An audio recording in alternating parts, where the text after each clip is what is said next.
brought to you by the Every Dollar app. Start budgeting for free today.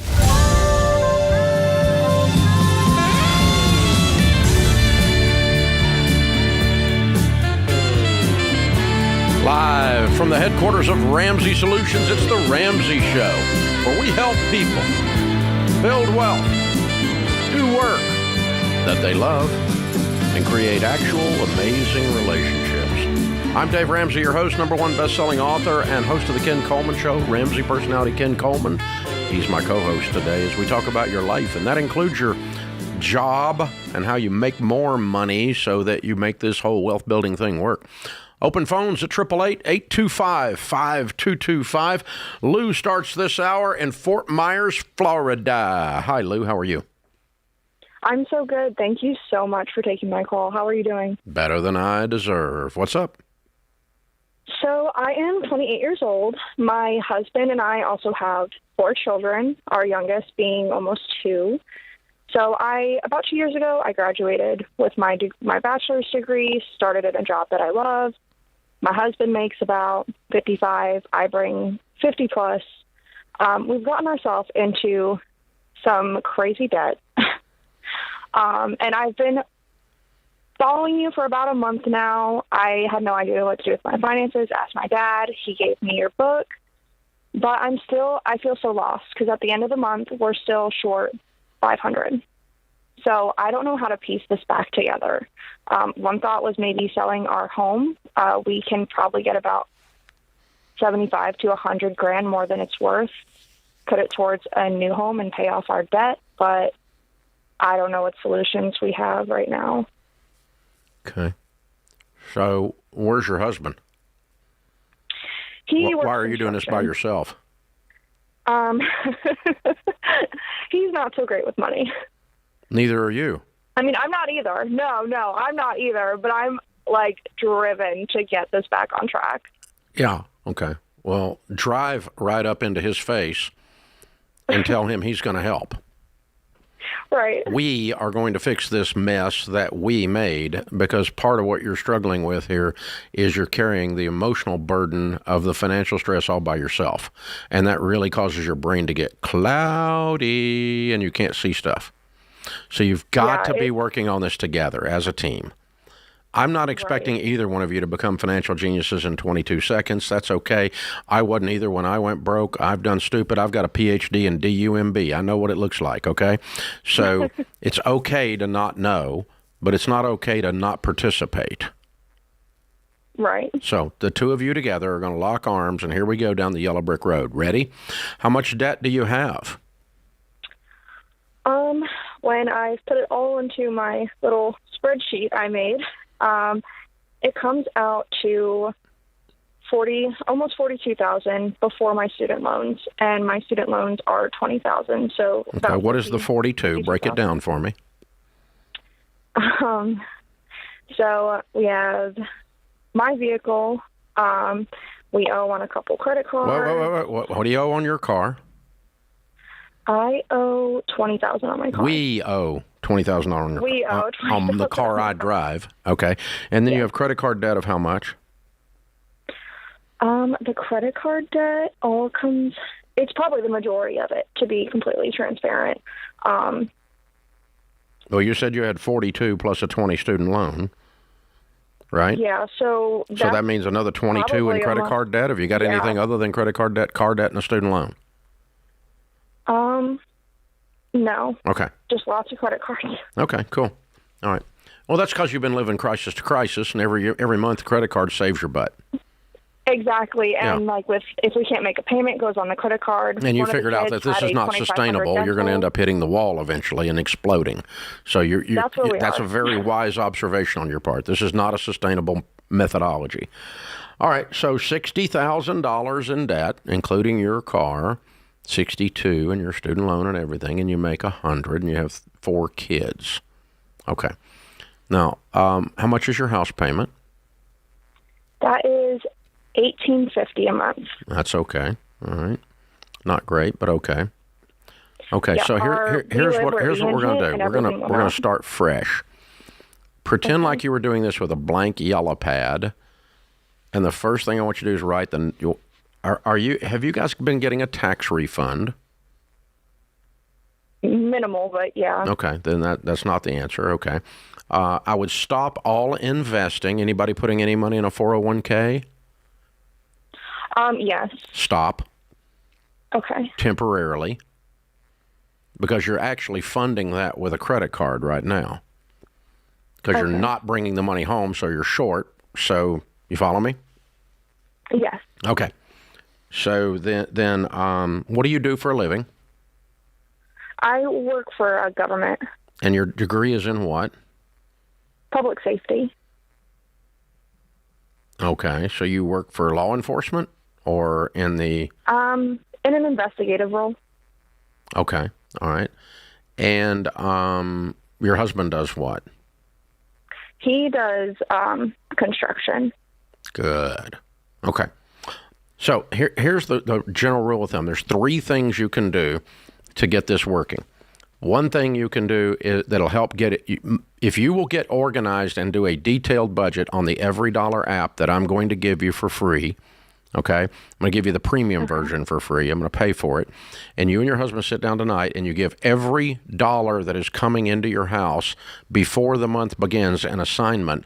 And obviously, we're not going to plan to be 500 in the hole. Right. We're going to plan to break even, and then we're going to stick to the plan. But what's happening is you're living from crisis to crisis rather than by a plan. When you do a detailed plan and both of you are in agreement, because he's going to help or I'm going to kill him, okay? He's going to help, all right? So he's got to help. That's part of his job. He doesn't have to become a financial genius, but he's got to sit down with you, and the two of you got to look at this. This is 6th grade math. Anybody can do it.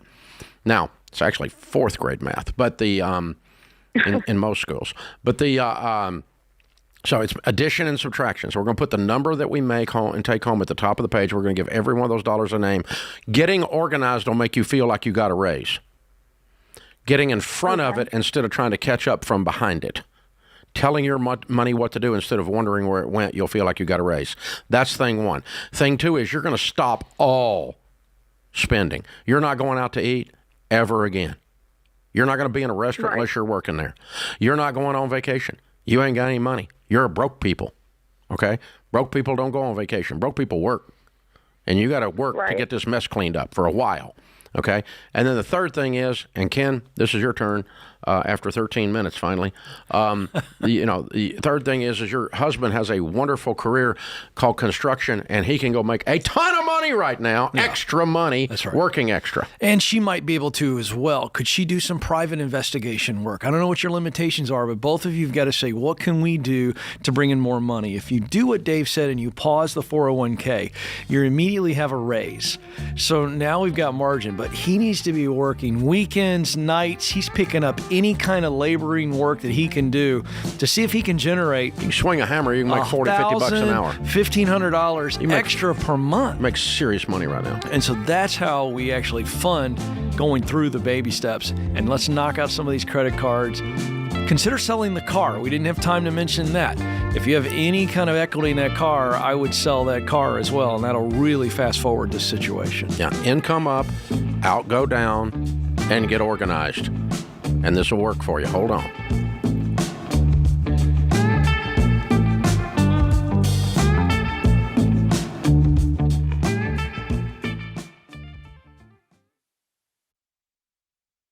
You've been gazelle intense, you've eaten more beans and rice than you knew existed, and now you're ready to make your biggest investment better. Blinds.com is a great way to dress up a room or your entire home. Whether you're comfortable with do-it-yourself projects or you don't even know what a Phillips head screwdriver is, well, trust Blinds.com to take care of you like Ramsey would. You can do the measuring and installation yourself, or you can let Blinds.com's professionals handle everything for you. Blinds.com offers a completely hassle-free experience.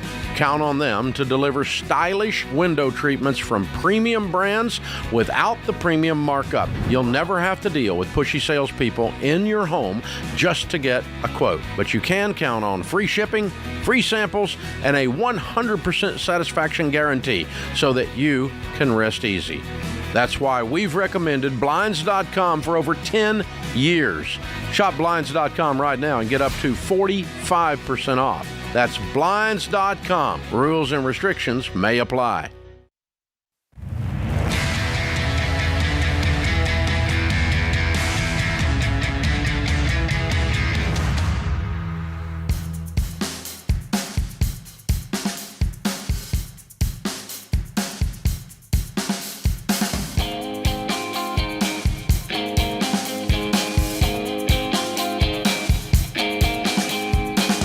Ken Coleman, Ramsey Personality, is my co-host. Open phones at 888-825-5225. Thank you for joining us, America. We're glad you are here. Jake is with us in Nashville. Hi, Jake. Welcome to the Ramsey Show. Hey, guys. How are you? Better than I deserve. What's up? Okay, so I am getting married to my fiance in October. Congratulations. Thank you. How old are you? I'm 28. Cool. How old is she? She's 28. Awesomeness. Good. Yep. So I am marrying into $100,000 of student loan debt. She is awesome, isn't she? Yeah. Yeah, she is awesome. She is. I have a home that has about $100,000 in equity in it. Mm-hmm. And she has an opportunity to move to Dallas to kind of further and kickstart her career more and kind of help build out an office there. I don't know if that's the best way to go. Other than that, we'd only have about $21,000 in debt, and that's just 2 cars. So really, it's just student loans, and we can probably knock that. So 21 in cars and 80 in student loans? No, about $100,000 in student loans. So 120. Yes, sir. Gets you out of debt. Yes, sir. And you make what? I make 55. What is she making or gonna make? She makes 105 right now, but that can grow. There's a bonus coming up this year, so she'll just kind of grow more from there. And what does she do? In Dallas, she's in technology consulting. So if she goes to Dallas, what are you going to do in Dallas? Well, that was the thing. So I'm in IT support. So I just got in about 2 years ago into IT support, so I'm kind of growing still. So let me get this straight. Your wife is in IT, and you're here to support her. I see what he did there. Did you see how I did that? That was impressive. That was quick. Are you open to moving to Dallas? That's the question that I'm trying to dig into. Yes. Okay. Is this settled? Is this the plan? We're like 90-10 on it. I mean, if you don't go to Dallas, what's she gonna do? She's going to keep on doing what she's doing. Dallas would let her be in an office more, and she's fully remote now. So being there, she'd be in an office more and be able to like be out and network more.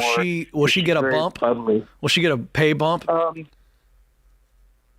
It wasn't stated that she would exactly, but it was stated she would move progressively faster. Okay. That's a little weird. She didn't get a job. Did she get a job offer with an No, she's already working for them remote, but you're saying by being in the office, I see. By moving to the home office and moving into the office, she'll have more opportunity to move up. Is that right? Exactly. Okay, so you're not changing companies. I'm sorry. I assumed. Okay, No. Gotcha.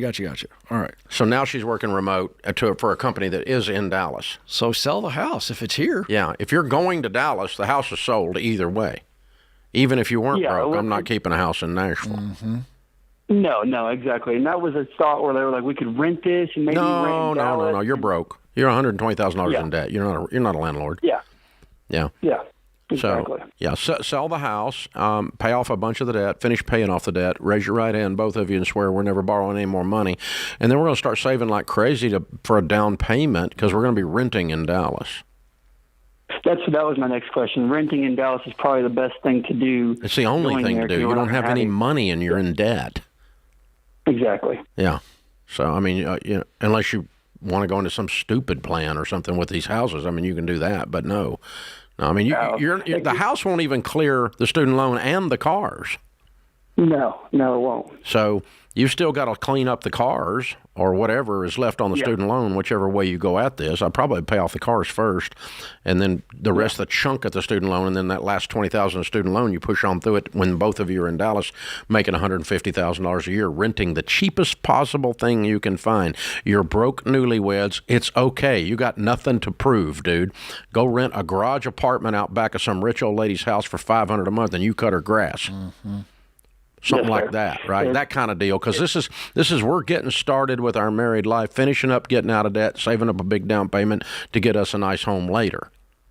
This is what we're doing. Yeah. We're not trying to rent something. Everybody's like, oh, this is a really nice place you rented. Translation, you're going to be there a while because you spent all the money on rent instead of saving up for a down payment. Yeah.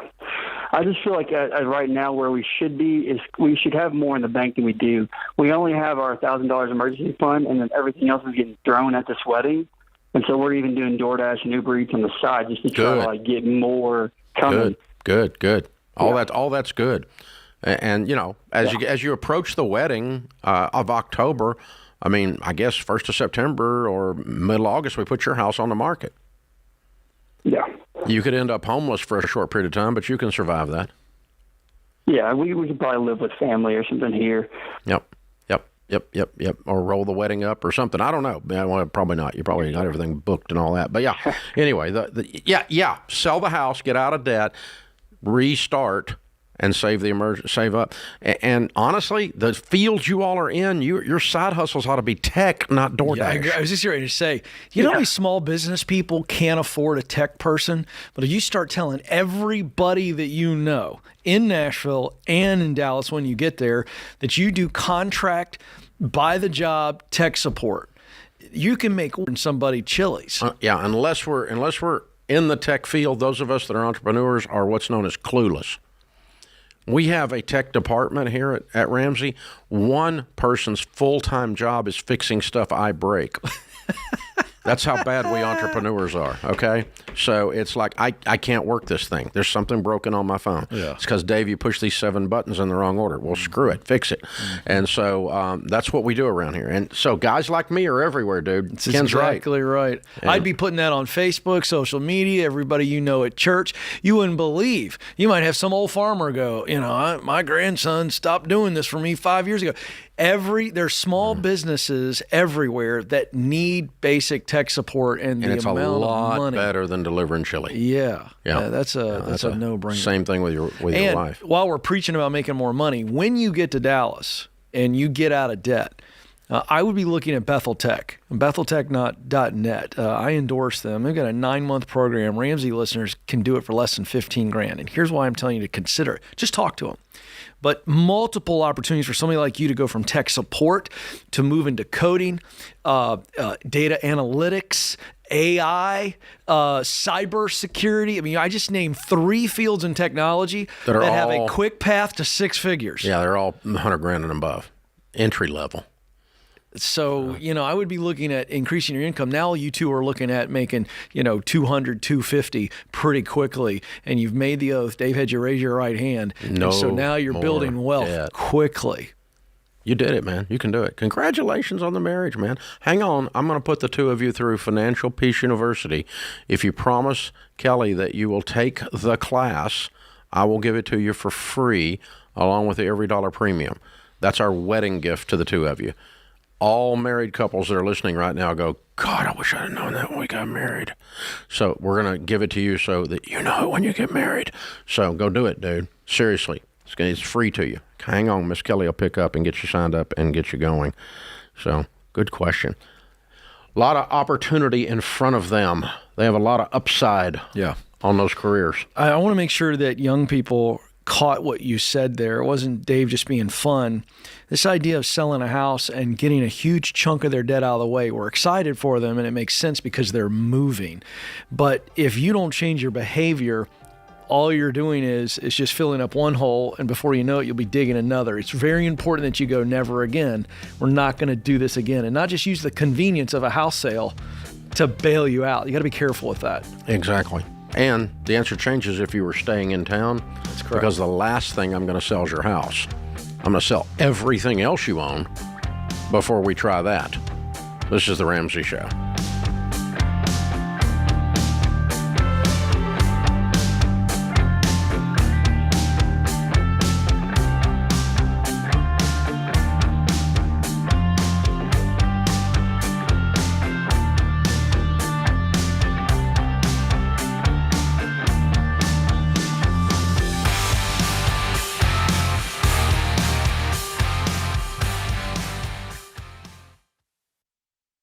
Statistics show that half of Americans don't have enough life insurance, or they don't have any at all. I don't understand this, John. Why don't people want to take care of their family? They think they're going to die or something?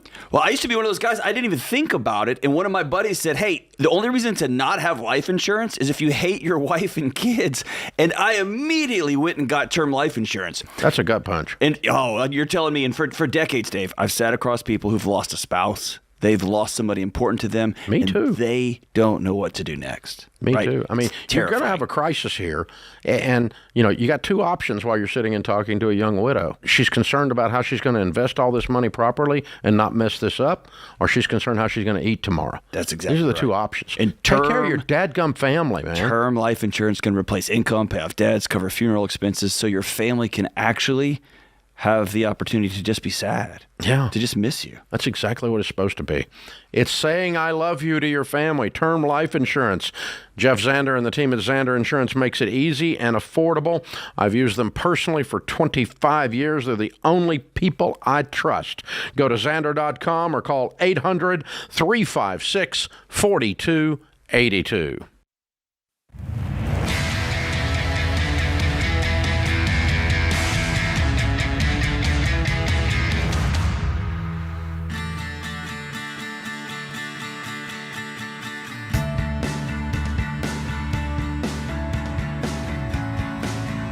Ken Coleman, Ramsey Personality, is my co-host today. Thank you for joining us. Well, the book that we did, The Total Money Makeover, is 20 years old this year.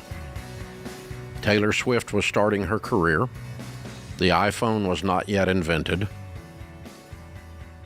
Some of you weren't born. And this book came out, and wow. Now we've sold over 10 million of them, helping people get out of debt and build wealth, and so we're celebrating. The interesting thing is the Total Money Makeover has had several makeovers through the 20 years. I think we're on the 5th or 6th edition now. A couple of years ago, I swore I wasn't going to do another edition, and now we did the 20th anniversary edition, so I lied. But yeah, so a new edition, a brand new edition with cleaned up all the statistics, and everything's current now, and updated and expanded advice on mortgages and car loans, investing for retirement, paying for college, buy now, pay later, traps. And if you like audiobooks, I sat down and re-recorded this. It had not been done in 20 years. So the audiobook is now current again, and for the Total Money Makeover 20th anniversary edition. And every book includes 3 months of every dollar premium for free. There's a QR code in it that you can scan. Oops, I just told you a way to get it for free without buying it. Oh, well. If you see it at Barnes & Noble, just flip it open and hit the QR code and you'll get 3 months free.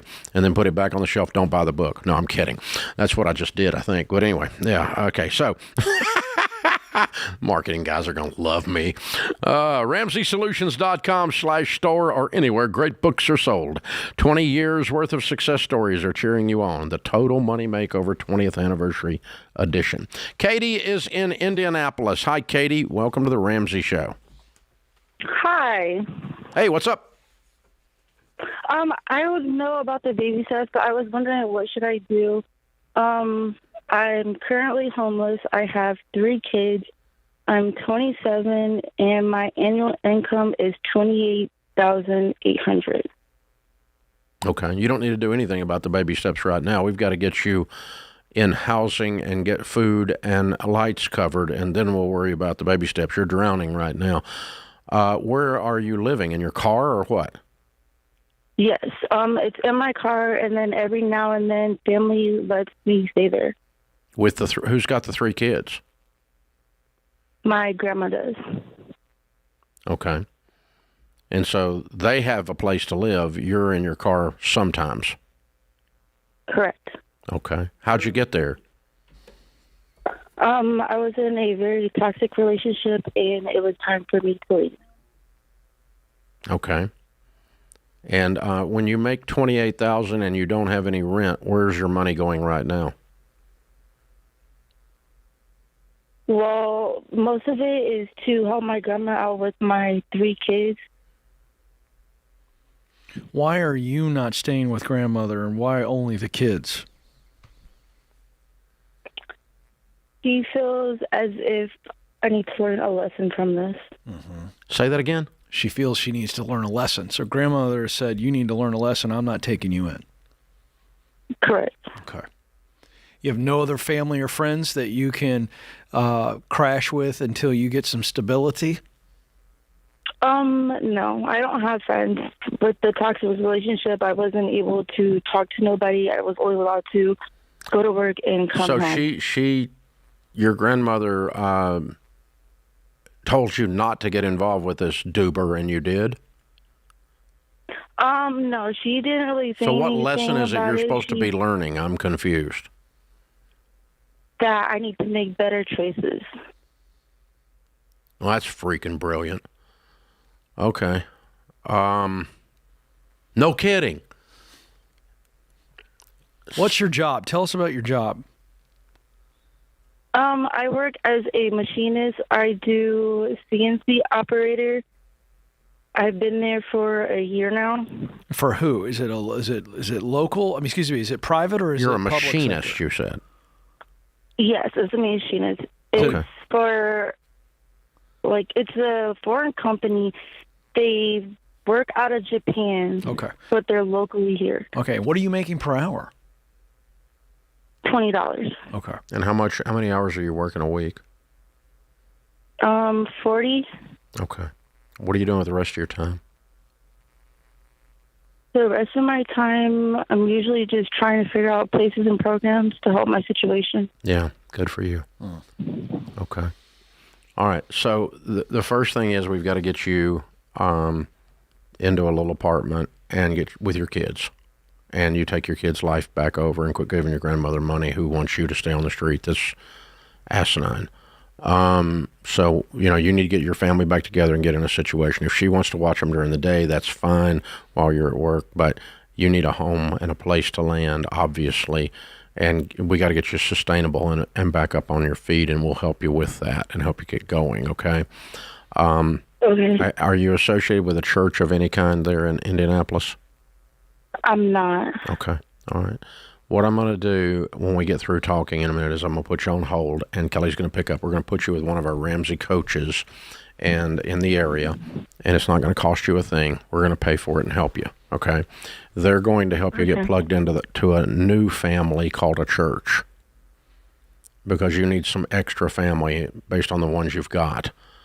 Then if you want to work out with your grandmother to watch your children while you have a place to live, that's fine. Your new family then can come around you and help you get into a new place, have a church come alongside you and help you get a deposit and get started.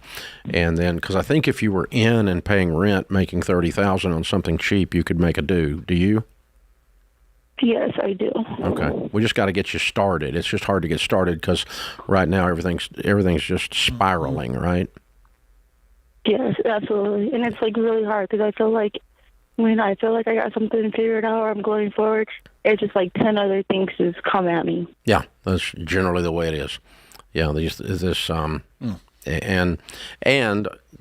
you've had a really tough couple of years here dealing with some guy who told you weren't worth anything. Mm-hmm. Yeah. Yeah, and you are worth it. That's right. Okay. Thank you. Everybody has made bad choices, including your freaking grandmother. Mm-hmm. So, including me. And so we're going to help you, and we'll get you plugged into a church, and them and our coaches will help you get into a little place some way or another and help you figure out how you can sustain that then. Mm-hmm. Then your first goal, Katie, is simply this. I just want you to get in the rhythm of living a sustainable life. What that means is you make enough to buy food, rent, lights, and clothes, and gas in the car. That's all I need you to make. That's right. For right now. If you can just get the rhythm of doing that, if you simply could exist with a little bit of wiggle room for 6 months, and you had your own place, your own food, your own kids, that would be a huge leap from where we are today. Agreed? Agreed. I absolutely agree. Then later we'll worry about a total money makeover. That's right. Right now, we need to get back up to survival level. And Katie, the number one thing that our coach is going to help you with, and you need to commit to doing what they teach you, is budgeting. You're making enough right now to survive. You really are. If you start pulling back on what you're giving grandmother, okay? So really lock in. They're going to teach you how to budget. This is a massive gift. Yeah. And this is also going to give you confidence, because right now you're suffering from a lack of confidence because you're kicking yourself kind of in the rear end about the decisions you've made. Yeah, right And alongside your grandmother. You need some confidence. Yeah, and ask the coach when you're meeting with them what a proper amount to allow for grandmother to watch your children. I kind of am a little bit afraid grandmother's taking advantage of you on the money. It sounds like she's sucking up all the money, which is trapping you, where she ought to be helping you figure out a way to get up on your own after you made some bad choices. That's what she ought to be doing, and she's not. So I'm a little worried about the amounts involved here. Hang on, Kelly will pick up, and we'll help you get this going, kiddo. And you call us back if you need some help.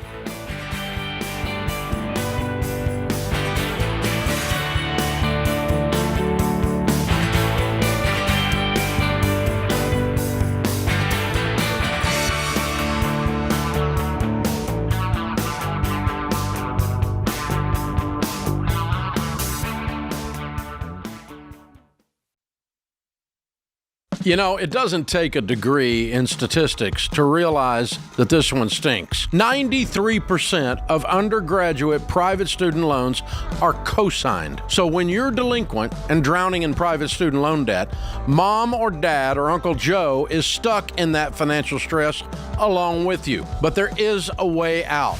Why Refi? Why Refi offers a custom refinancing option with a fixed rate loan based on your ability to pay. And the average interest rate Why Refi offers is 3.9%, which can significantly reduce your monthly payment and decrease your total cost. Why Refi refinances your defaulted private student loans that other places won't touch. And I trust them to help you get out of debt. So don't be another statistic in the student loan swamp. Contact Why Refi at 844-2-RAMSEY or go to whyrefi.com/Ramsey. That's 844-2-RAMSEY or the letter Y, then REFY.com/Ramsey.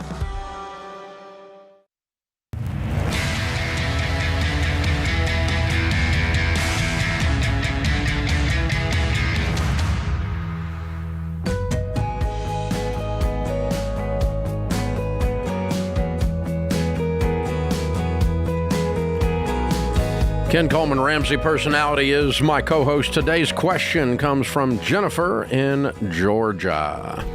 My husband and I both work outside of the home and have 2 school-age kids. Prioritizing time together as a family is challenging with our current schedules. We've been alternating picking up the kids from school based on our work schedules. This is not ideal, and our employers are getting tired of it. Together, we earn over $400,000. The only debt is our home.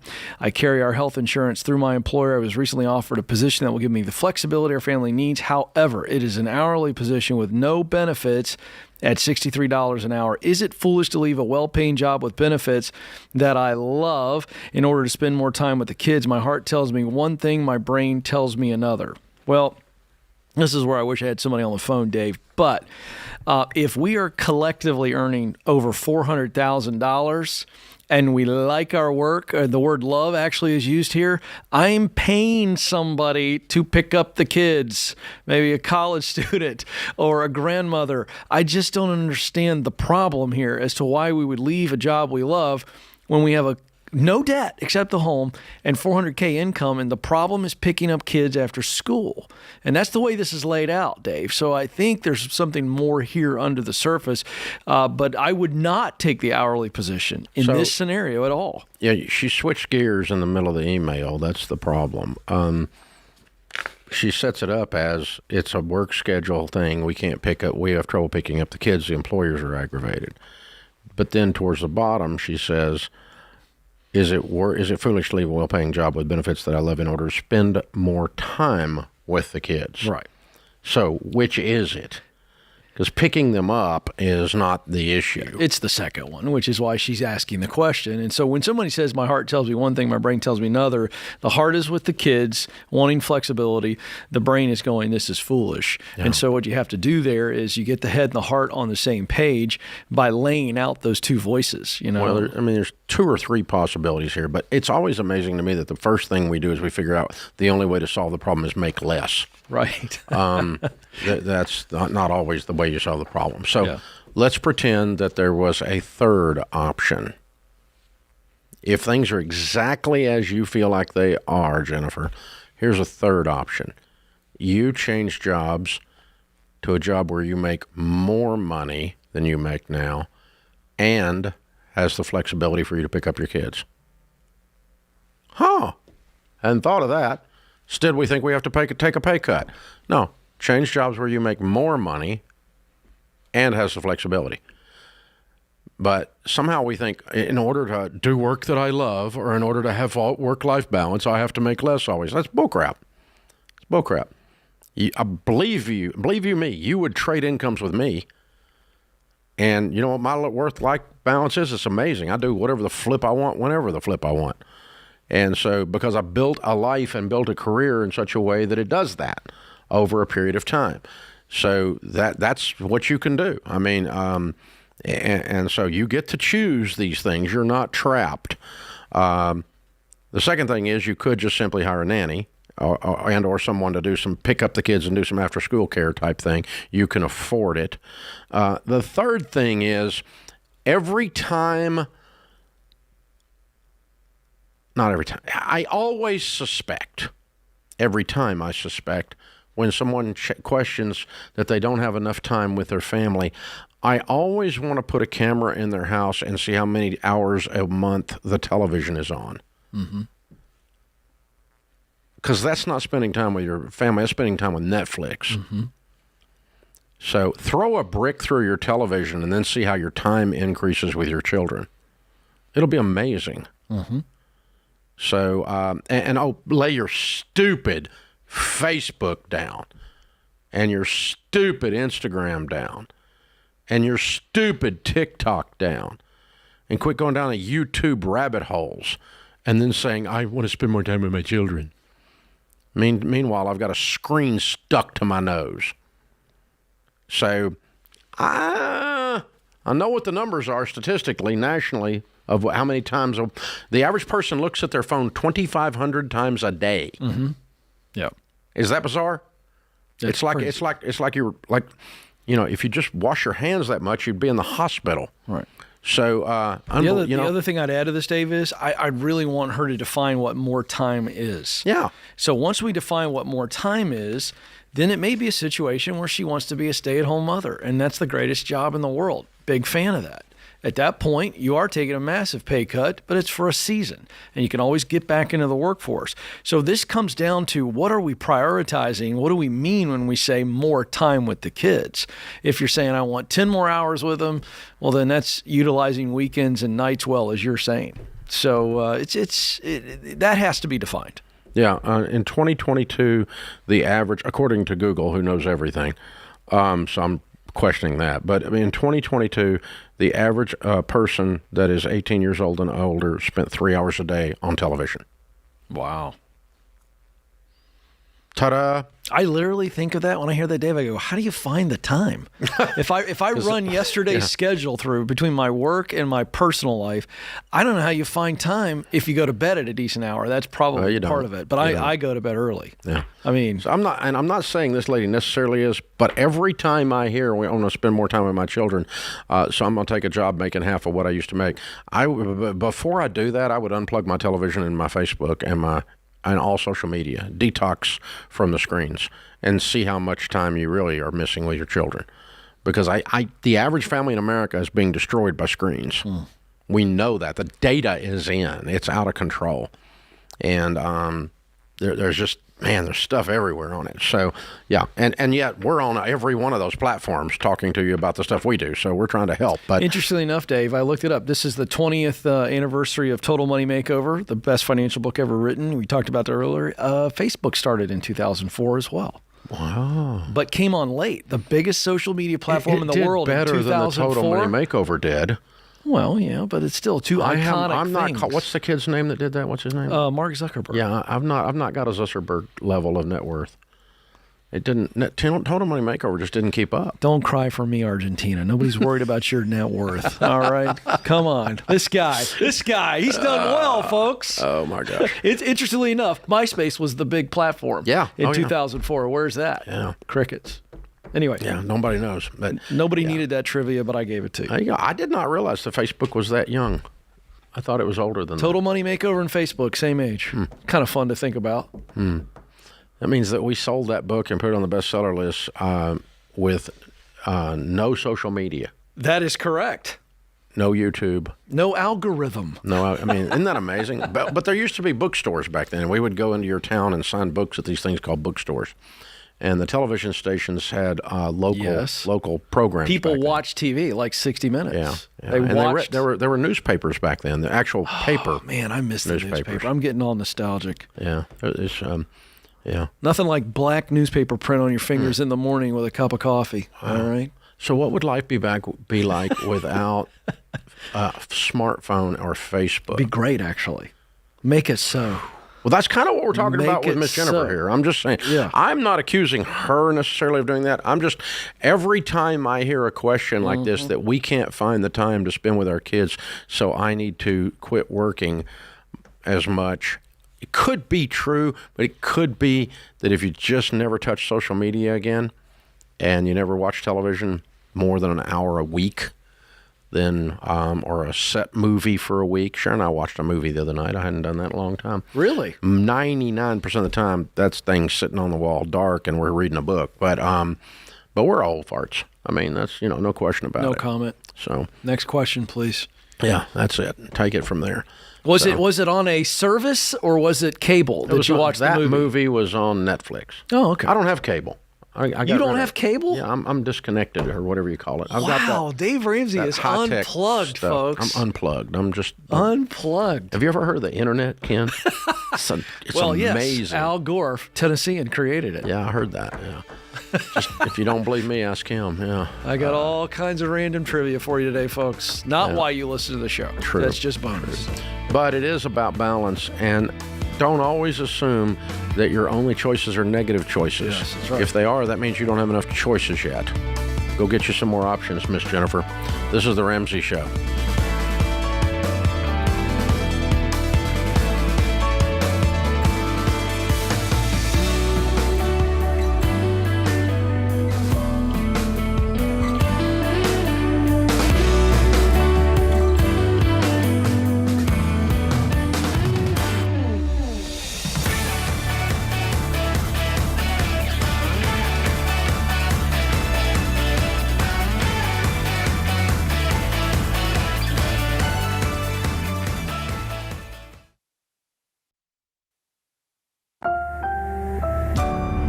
Brought to you by the EveryDollar app. Start budgeting for free today.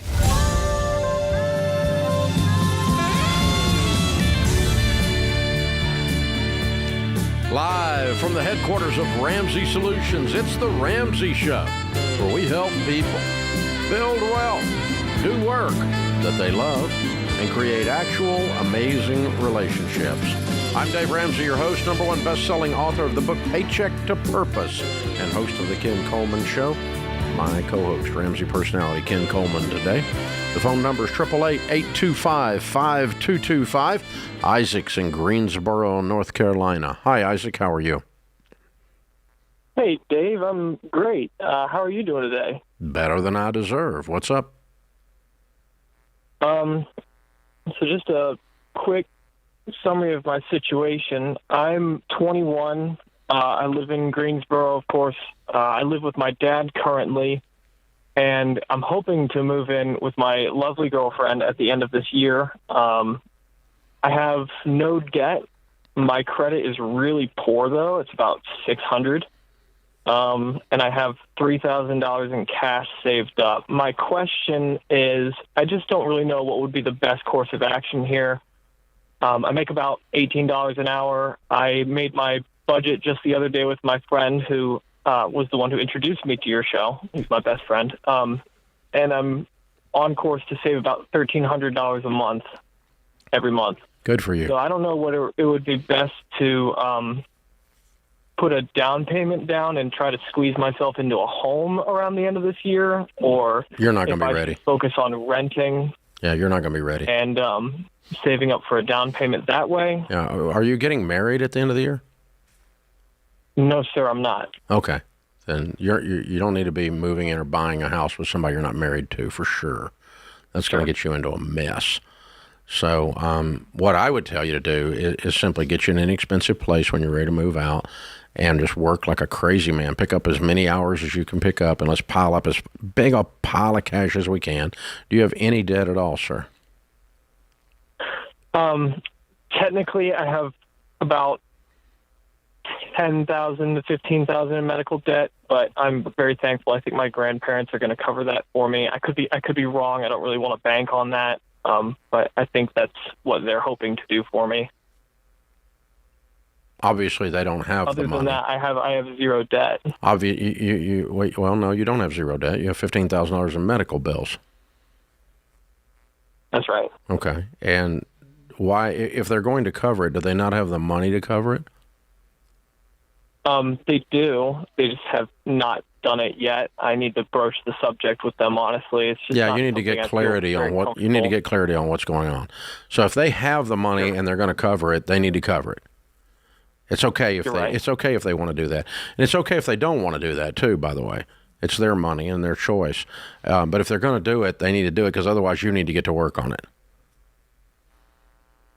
Yes, sir. Okay. So I would get that cleared up either by grandparents or by extra work and get you an inexpensive place to rent.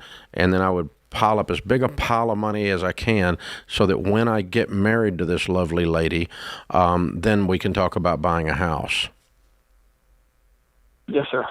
And that's how I would do it if I was in your shoes. Ken, what are you doing making $18 an hour, Isaac? What do you do for a living? I work as an EMT, actually. How many hours? I work how many hours a week? Community, so I work 40 hours a week. And you're trained EMT? That's right. How old are you again? 21. I'm 21, sir. And why are you only making $18 as an EMT? That seems very low. Most of the other gigs actually make less than that. If I were starting at an ambulance company, I'd make $14, $15 an hour, which really isn't great at all. So what's the path look like? What's the next level? What are you going to do with your life? So if I'm being completely honest, I do have a dream for myself. I want to, I'm an artist by trade. I'd love to do something with my art. What kind of art? I'm a cartoonist. Okay. Well, that's a long road, so I like that you got the EMT. My question is, what is the next level up of pay being an EMT? Clearly, you're young and you're on the lower rung of the ladder. What's that look like moving up? Well, I would make a 4% raise every year staying here. But outside of this, unless I was working as a paramedic, there's not really any clear path towards making a hell of a lot more money, quite honestly. Okay. Well, but the issue is, I originally was a firefighter, but I have since switched out of that career. I had cancer, hence my medical bills. Okay. And I just decided that was not the career for me at that point. Sure. Well, so let's talk short term. I've been looking at a couple other options as well. What are those options? Mainly home inspection, actually. But I've had a couple family members not necessarily steer me away from that, but they've given me some reasons to think twice. What are their? Hold on a second. Whole new career. All right, hold on. What are the? Well, first of all, let's start with what you can make. You can do pretty well in home inspection. I'm assuming you've researched that. Yes, I have. Okay, what's the number? Give me the number in your area for a talented and somebody who's getting work. What's that look like? Working for somebody else, I don't know. No, I'm saying as a home inspector, what does that pay look like in your area, Greensboro, North Carolina? About $80,000 a year. If I were taking the lower average, if I were taking like 5 inspections a week. And why is it that your family members think you shouldn't do that instead of $18 an hour? Well, the one family member, he's my uncle. He's a mortgage lender, and he, gave me a couple reasons. And of course, I told him, like, I'll think twice about this, but I just asked, what did he say? He said, so most people aren't looking to move out of their homes these days because nobody really wants to go from a You're talking to a mortgage broker who's having the worst year he's possibly had in the last 20 years. Yeah. Of course he's going to tell you to stay away from anything having to do with the real estate business. He's starving to death. Yeah. Your uncle's lost weight. He isn't eating well. Oh, my gosh. Here's why I like it. Here's why I like that move. Isaac, I don't know how good of a cartoonist you are, but here's what I do know. Even if you're really good at it, this is a long haul, and you're going to have to show your work. You're going to have to do stuff on the side. You're going to have to just really It may take you a decade consistent. To break out. That's right. I would take a job like this. It's low stress. Obviously, you got to be careful getting up on some roofs, getting in some crawl spaces, but you can set your own schedule. This would be a type of gig that would support an artistic endeavor, which you're going to need to just put time into. It's like writing music. So I actually like this move in the short term for you because it just gives you a real huge jump financially and gives you some real stability. Let me tell you what I know. And Dave, actually, I'm going to see, I think a home inspector is in a premium demand right now. I know that when we sold recent houses, we were trying to get a good one. It took a while to schedule it. But they're in demand. His uncle is correct. Obviously, real estate volume is down. Well, sure. So the number of houses being sold, so the number of houses being inspected is way down. He is correct about that. But you can do that on the side while being an EMT. You can do that, and you can do your cartooning on the side. And, dude, go make some more money somewhere that's reasonable and honest. Pile it up. Talk about buying a house. Then talk about moving in or talking about getting married and moving in. This is the Ramsey Show.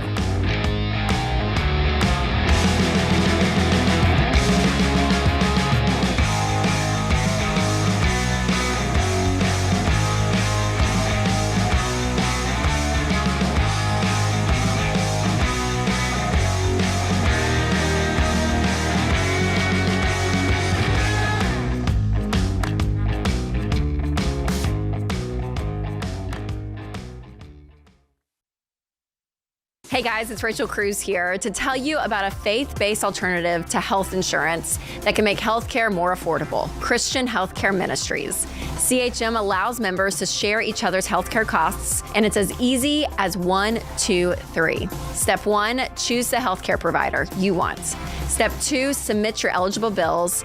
And Step 3, get reimbursed. CHM members take care of your eligible medical bills. With no networks and the freedom to choose your healthcare provider, CHM is the best option for Christians who want to take care of their families and help other believers. Find out more at chministries.org/budget.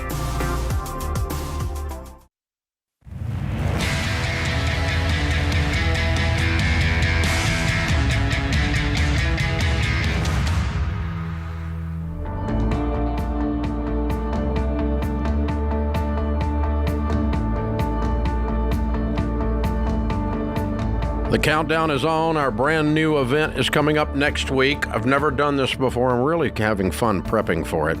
Dave Ramsey's Investing Essentials. Ken, I have gotten the inner nerd out. Oh, boy. And the inner financial nerd. That's exciting. The little boy that loved to do math has recovered. Okay. And he is doing all these nerd stuff for this investing seminar because it's the nerd stuff I actually do when I'm personally investing. And so we're going to teach a whole high-end view of actually calculating returns properly on real estate and those kinds of things. So I'm going into how I pick a piece of real estate, how I pick a mutual fund, the principles that we use, that Sharon and I use to invest and have used for 30 plus years. Is there going to be a whiteboard, big screen that you're kind of touching? Big screen, Jim Cramer, lots of, sleeves rolled up. There's no Jim Cramer involved. I know, saying you doing your thing. No yelling. This is going to be, as a matter of fact, very calm. Truthfully, I was talking to the guys today and I said, if we add that other one more layer of this, someone's going to be in a coma. It's so boring, but I love it. It's such nerdy stuff. So if you want to know Dave Ramsey's my personal playbook and you want to go to a place on investing I've never taken you to, Some people think I don't know how to do this stuff, of course, which is always humorous to me too. But anyway, we're doing this thing. Several thousand people have already signed up. It's crazy. It's a virtual event. It's May 21 and 22 in the evening. So Tuesday and Wednesday. Next Tuesday, next Wednesday, we're going to be doing this event in the evening.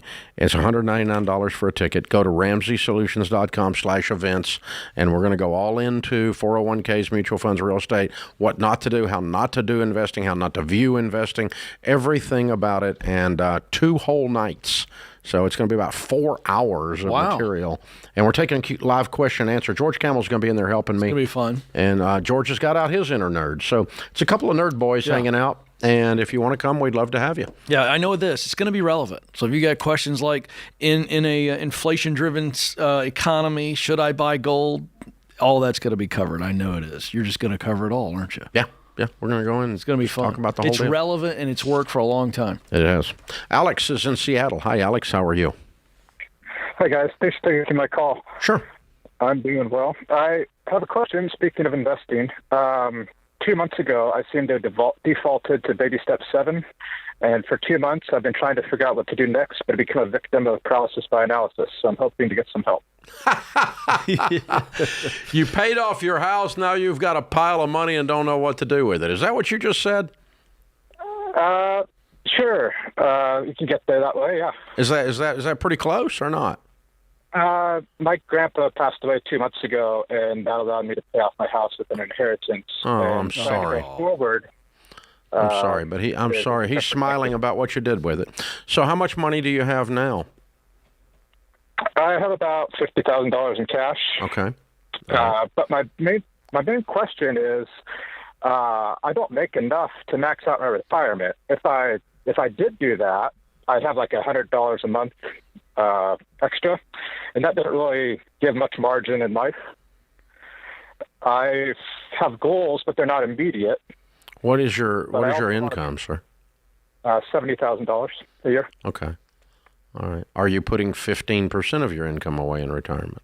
I'm putting 20, yes. Okay. And you don't have a house payment? No. Okay. So what you're saying is you don't have any more money to invest other than the $50K. Is that right? I mean, that includes my emergency fund, and yeah. So but you don't have any room in your budget to invest, is what you're saying. Correct. So what is it you're asking me? I'm trying to figure out, do I max it out, or do I leave You can't max it out. You told me that.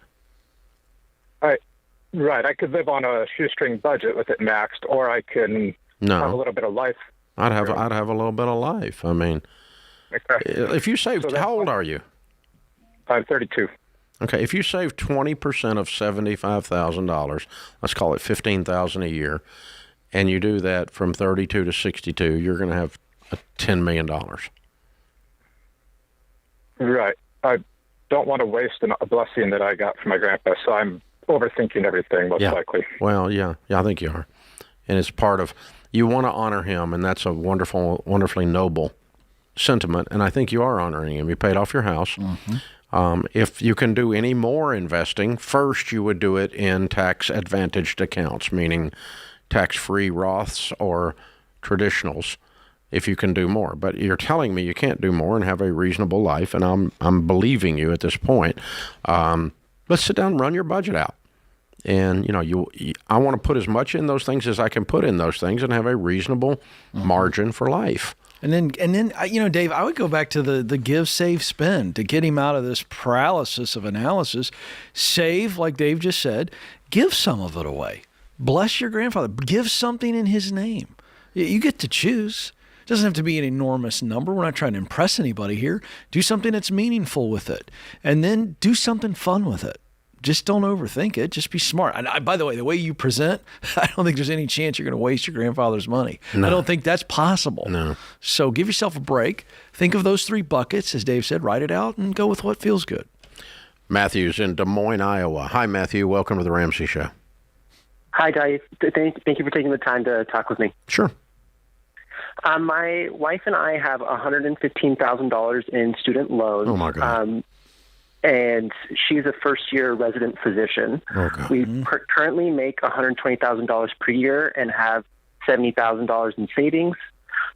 Based off of our income now, we don't have to pay interest on those student loans. And I'm wondering, is it irresponsible to prioritize further saving, investing, and retirement planning until my wife isn't attending? Yes. Okay. You need to clear up a stupid debt as fast as you can. And you need to use a bunch of that $75,000 to do it today. Mm-hmm. Should we mobilize that immediately? Yes, today. Okay. Yeah, I'd take almost all that money and throw it at that student loan today. And let's get rid of it. Here's how I know that. How old are you, Matthew? We're both 28. Okay. When you're 48, you don't want to be sitting around looking at this stupid thing because it's 0% interest and call yourself sophisticated. This doesn't age well, this analysis of 0% that you're doing. It feels good in the moment, but when you push it out 2 decades, it really looks stupid. So clean it up as fast as you can. Does that make sense? Yes, sir. Yeah, it doesn't age well. And if you'll take some of these things you guys are doing with analysis out there on your mathematics, and you'll do 2 things. One is put actual dollars to the theory that you're screwing around with, and then it's laughable. You can't buy a Big Mac with the spread you're making. For sure you can't buy a Big Mac, but they're expensive. But and the second thing is just think, okay, if I'm keeping this around because it's wise, am I going to be proud I did that 20 years from now? And you look at it and go, no, I feel dirty. Well, yeah, it's because it's dumb. So get rid of it. Get rid of it as fast as you possibly can. It's not a pet. It's not an investment vehicle. It's a student freaking loan. Get rid of it. That's the answer to all your questions out there regarding this stuff. So, Ken, that same thing comes up of, Dave, I'm going to refinance my credit card, which is $8,000 from 18% to 0. What do you think? And I'm thinking, okay, what is 18% of $8,000?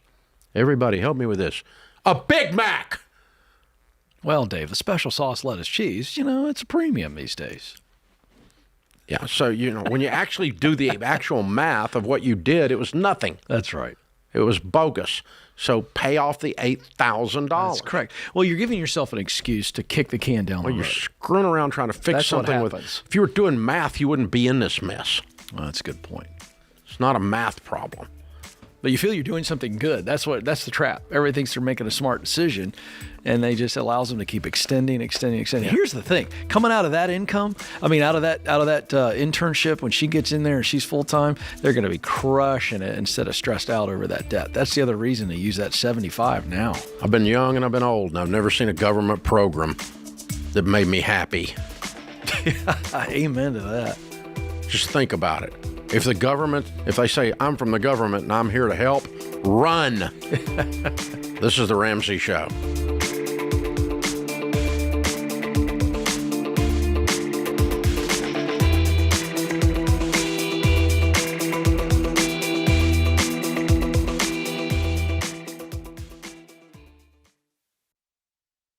Your home is probably the biggest purchase you'll ever make. And with the real estate market like it is now, you'll need a mortgage company you can trust.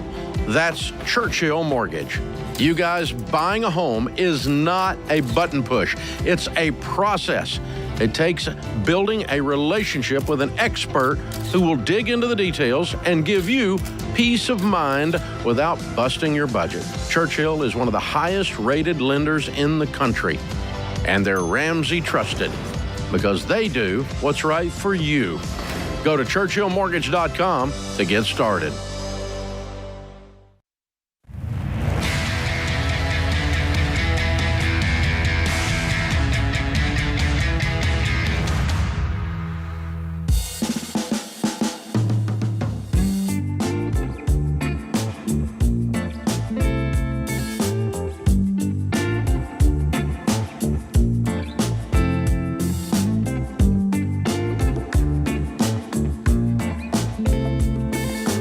Ken Coleman, Ramsey Personality, is my co-host today. Thank you for joining us. Open phones at 888-825-5225.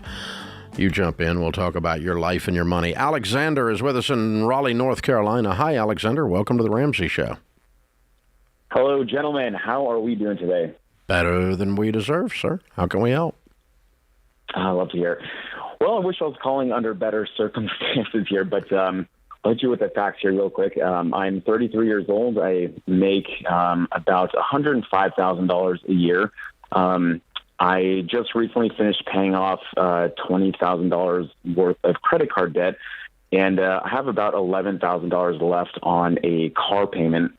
I seem to be finding myself, incredibly behind in where I thought I was going to be at this stage of my life.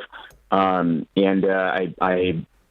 find myself keep wanting to find different ways on how I can, increase my net worth, different businesses, different jobs, et cetera.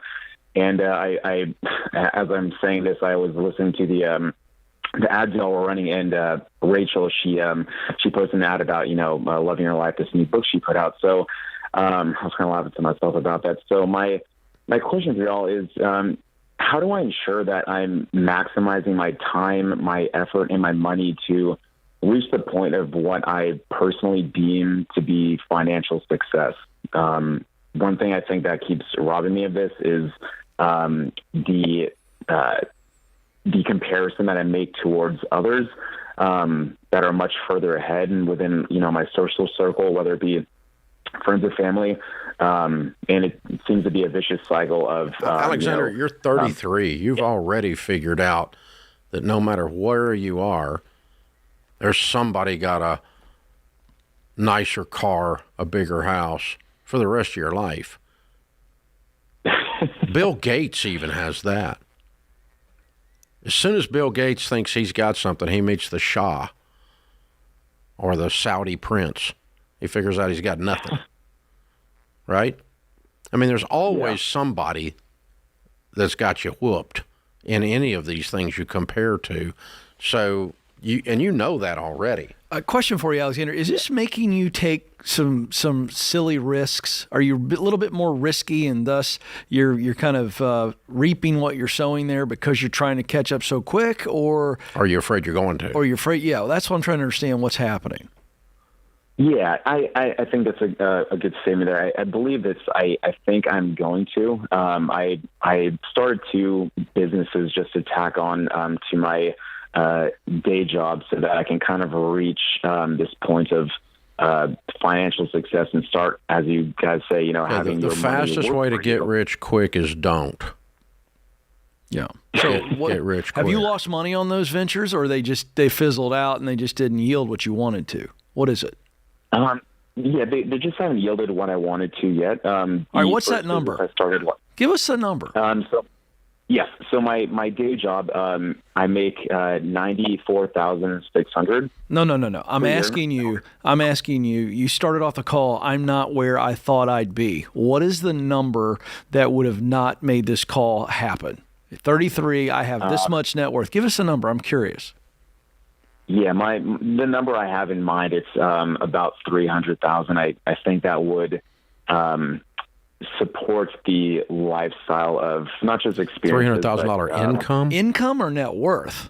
I'm asking the net worth question. Ooh, that's a great question. So you're not even there. Okay, this helps us. No. This helps Dave and I understand where your head's at. What you're saying, I thought you were thinking net worth. You're going, I want to make $300,000 a year, and that's based on a lifestyle you've got in your mind. And I think you're doing this the wrong way. I would be looking at not I want to make $300,000 at 33.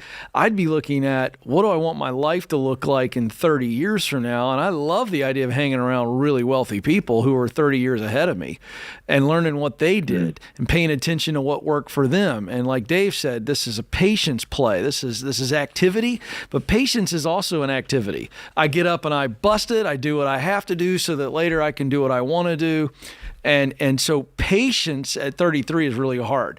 And so you've got to understand that's an active thing, not a sit around and wait. I hustle, I plant, I tend to the crop, if you will, using the farmer analogy, and I wait for the harvest. And so in your situation, I would be asking, where do I want to be 30 years from now? And then start to back into, okay, what steps do I need to take? And I think you'll find that $300,000 number is the wrong goal. Yeah. Dave, am I saying anything that you think is off? Exactly. So comparison is the thief of joy. And the wealthy people that I've met that have high quality lives and have built wealth, and I've met a bunch of them, thousands of them, they really just don't measure themselves against other people at all. They only measure themselves against themselves. I started playing golf 6 years ago. I still suck, but I'm a lot better than I was 6 years ago, which is a low bar, but I'm a lot better than I was 6 years ago. But I have figured out with the people I've gotten the pleasure of playing with around the country, around the world, that I will never reach a point in that game where there is not a bazillion people that are better than me. So I've got to just enjoy my day out in this beautiful green golf course with my friends and occasionally hit a good shot, and I enjoy the shot. But I'm not gonna make a living doing that. I'm not going to be that good at 63. I don't think it's going to happen, and I'm not, nor is it the goal. So the secret to happiness there is not comparing myself to PGA players that are half my age or a third my age, for that matter. It's not. So I'm not. It's not why I'm there. And so, what is it that's going to make you happy and fulfilled? And if you'll find that and go create a great income doing something that you're passionate about on the Ken Coleman spectrum, you're going to be fine. The good news is you're ambitious, and I want you to keep that. I do not want your ambition to tip over the edge into desperation. Yes, that's exactly the word. And if it tips over into desperation, that's when you're getting ready to sign up for get-rich-quick crap and lose your butt. That's right. And because you're chasing something too fast, you become the hare rather than the tortoise. And every time I read the book, the tortoise wins. So you want to be the tortoise. And the tortoise really wasn't stopping and taking a poll. He wasn't asking his broke friends or his rich friends what he should do. He was just kept moving. He just kept moving. He just kept moving. And, of course, we all know the story. The Aesop's fable. He gets to the end of the race and wins while the hare is distracted and all over the place. And then at the end is desperate to try to catch up. Yeah. When people say I'm desperate to catch up, I'm too far behind. That's true. These are phrases that people say right before they lose a lot of money. That's right. Stepping into manure up to their eyeballs. Because some of the dumbest business deals I've ever done were ones I got in a hurry. I thought it was a silver bullet. I thought if I get this, it's going to be the thing. It's going to be the breakthrough. It's going to be the one. And I just walked straight into a mess. Yeah. And I've done it. I haven't done it lately. It's been a while since I've done that. But the dumbest stuff I've done is when I felt like there was scarcity, like I had to rush. Yep. Like I was desperate, like I was scared, like I was behind. I had to catch up. I'm scratching and I'm clawing. Yeah. And that's when ambition flips over into desperation, and you're getting ready to screw yourself then. Well, when you put a number like $300,000 on being enough, you're going to find out when you get to $300,000. That has nothing to do with it's it. Not even close. One of the things I'd love to give him, Dave, let's give him the Get Clear assessment with the new book, Find the Work You're Wired to Do. I think Alexander give him Rachel's book he heard about too. Yeah, that's right. Hey, love your life, not theirs. You win a book, and you win a book. It's going to be great, Alexander. Go for it. We're going to give you a lot to read. Yeah. This is the Ramsey Show.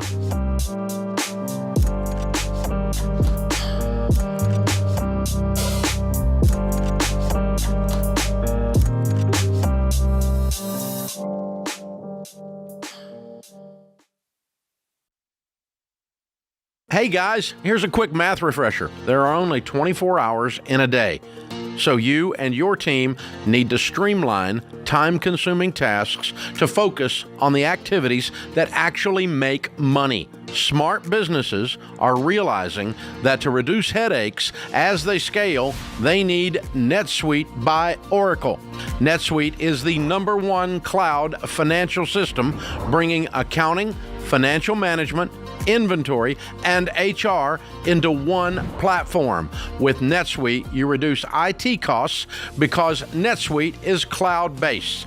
You cut the cost of maintaining multiple systems because you've got one source of truth. And you improve efficiency by bringing all your major business processes into one platform, slashing manual tasks and errors. So join the 37,000 plus companies, including Ramsey Solutions, that have done the math and are boosting their efficiency with NetSuite. And right now, download NetSuite's popular KPI checklist designed to drive the right behaviors for your business absolutely free at netsuite.com/Ramsey. That's netsuite.com/Ramsey to get your free KPI checklist.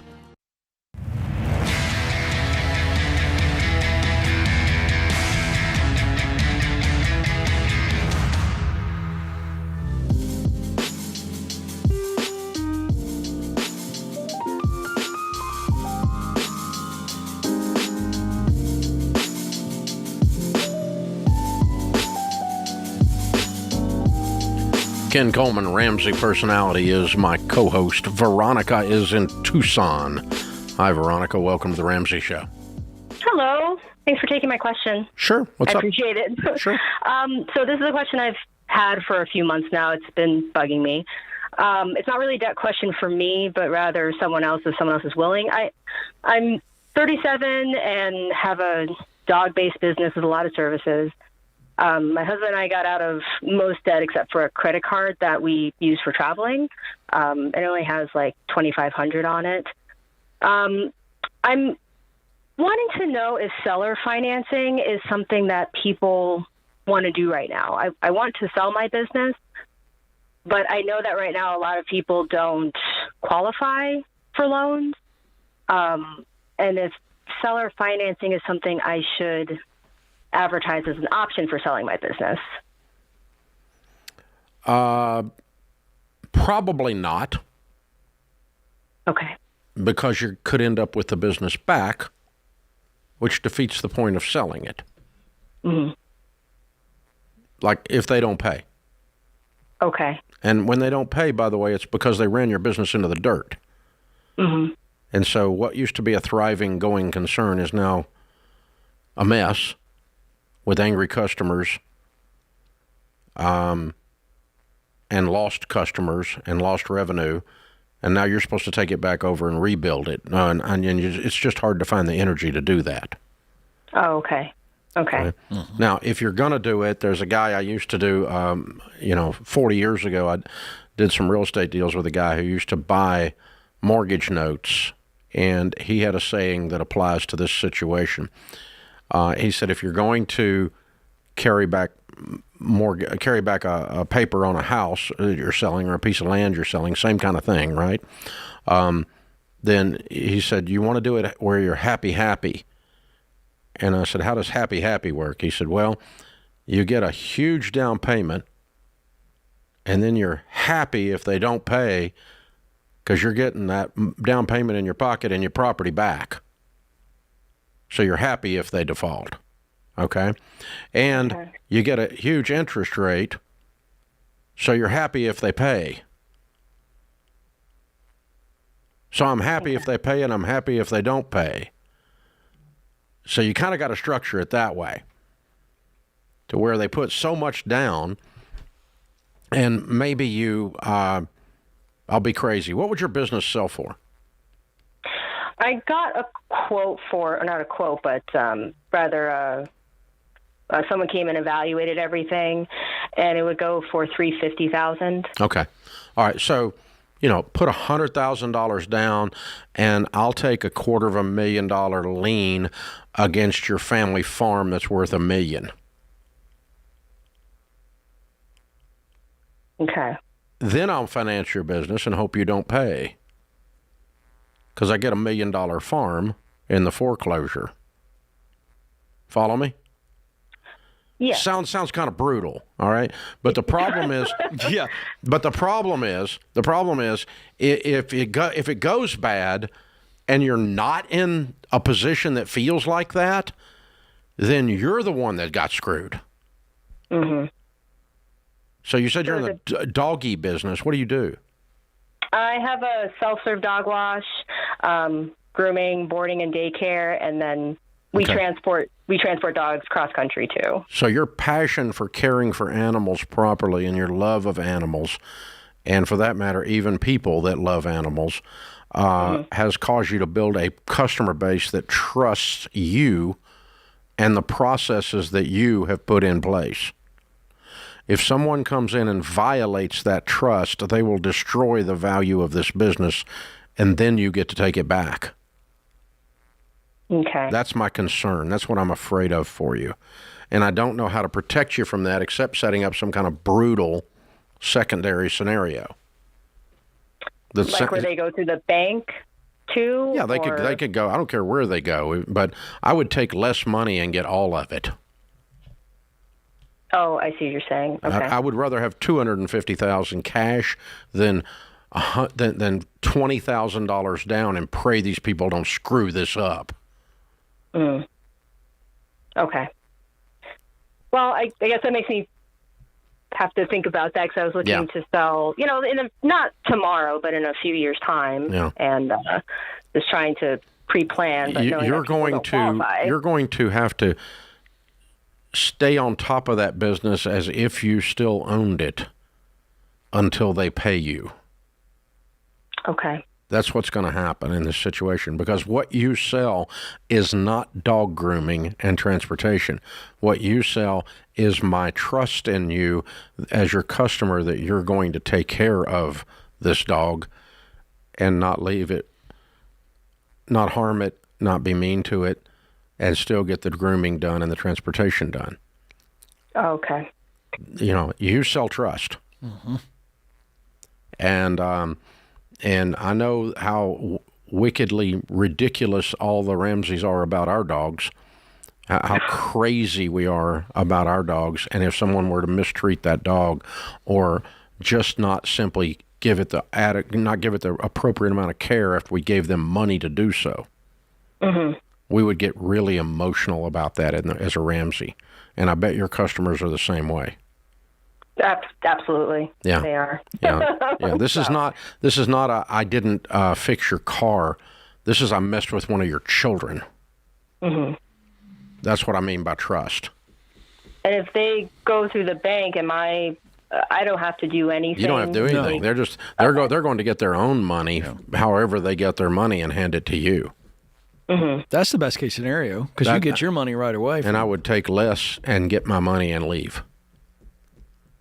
Okay. I really would, because all of the things I just described were not fun. You didn't hear anything fun in there.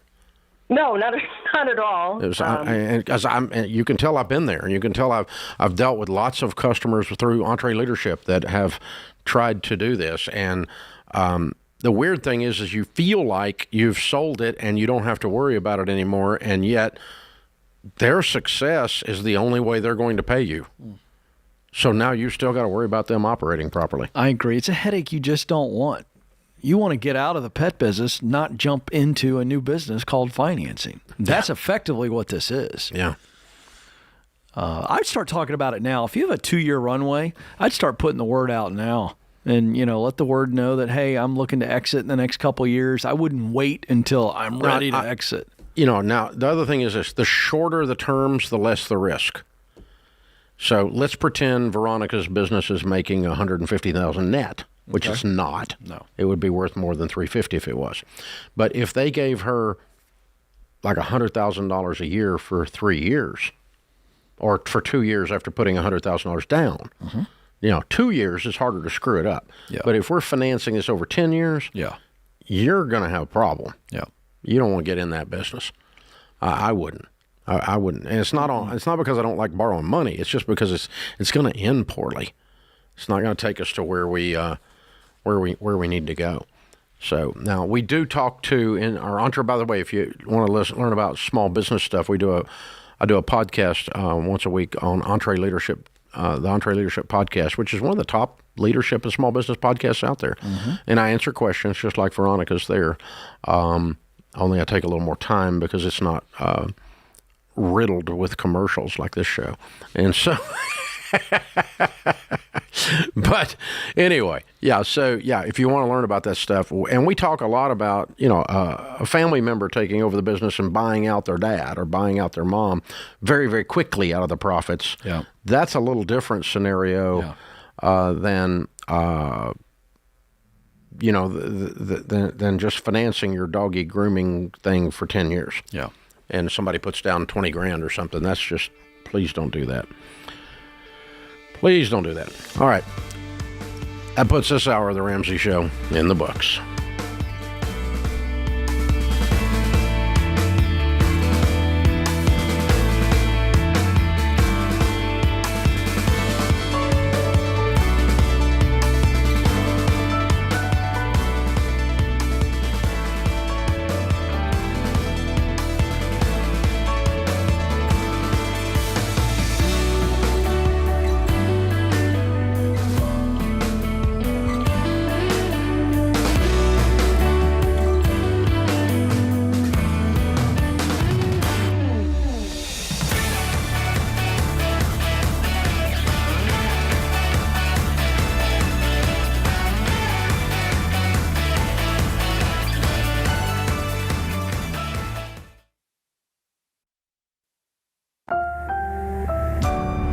Brought to you by the Every Dollar app. Start budgeting for free today.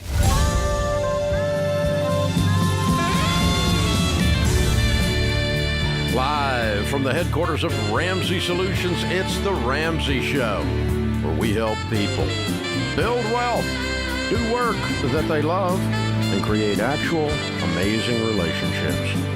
Ken Coleman, Ramsey personality, #1 best-selling author of the book Paycheck to Purpose, is my co-host today.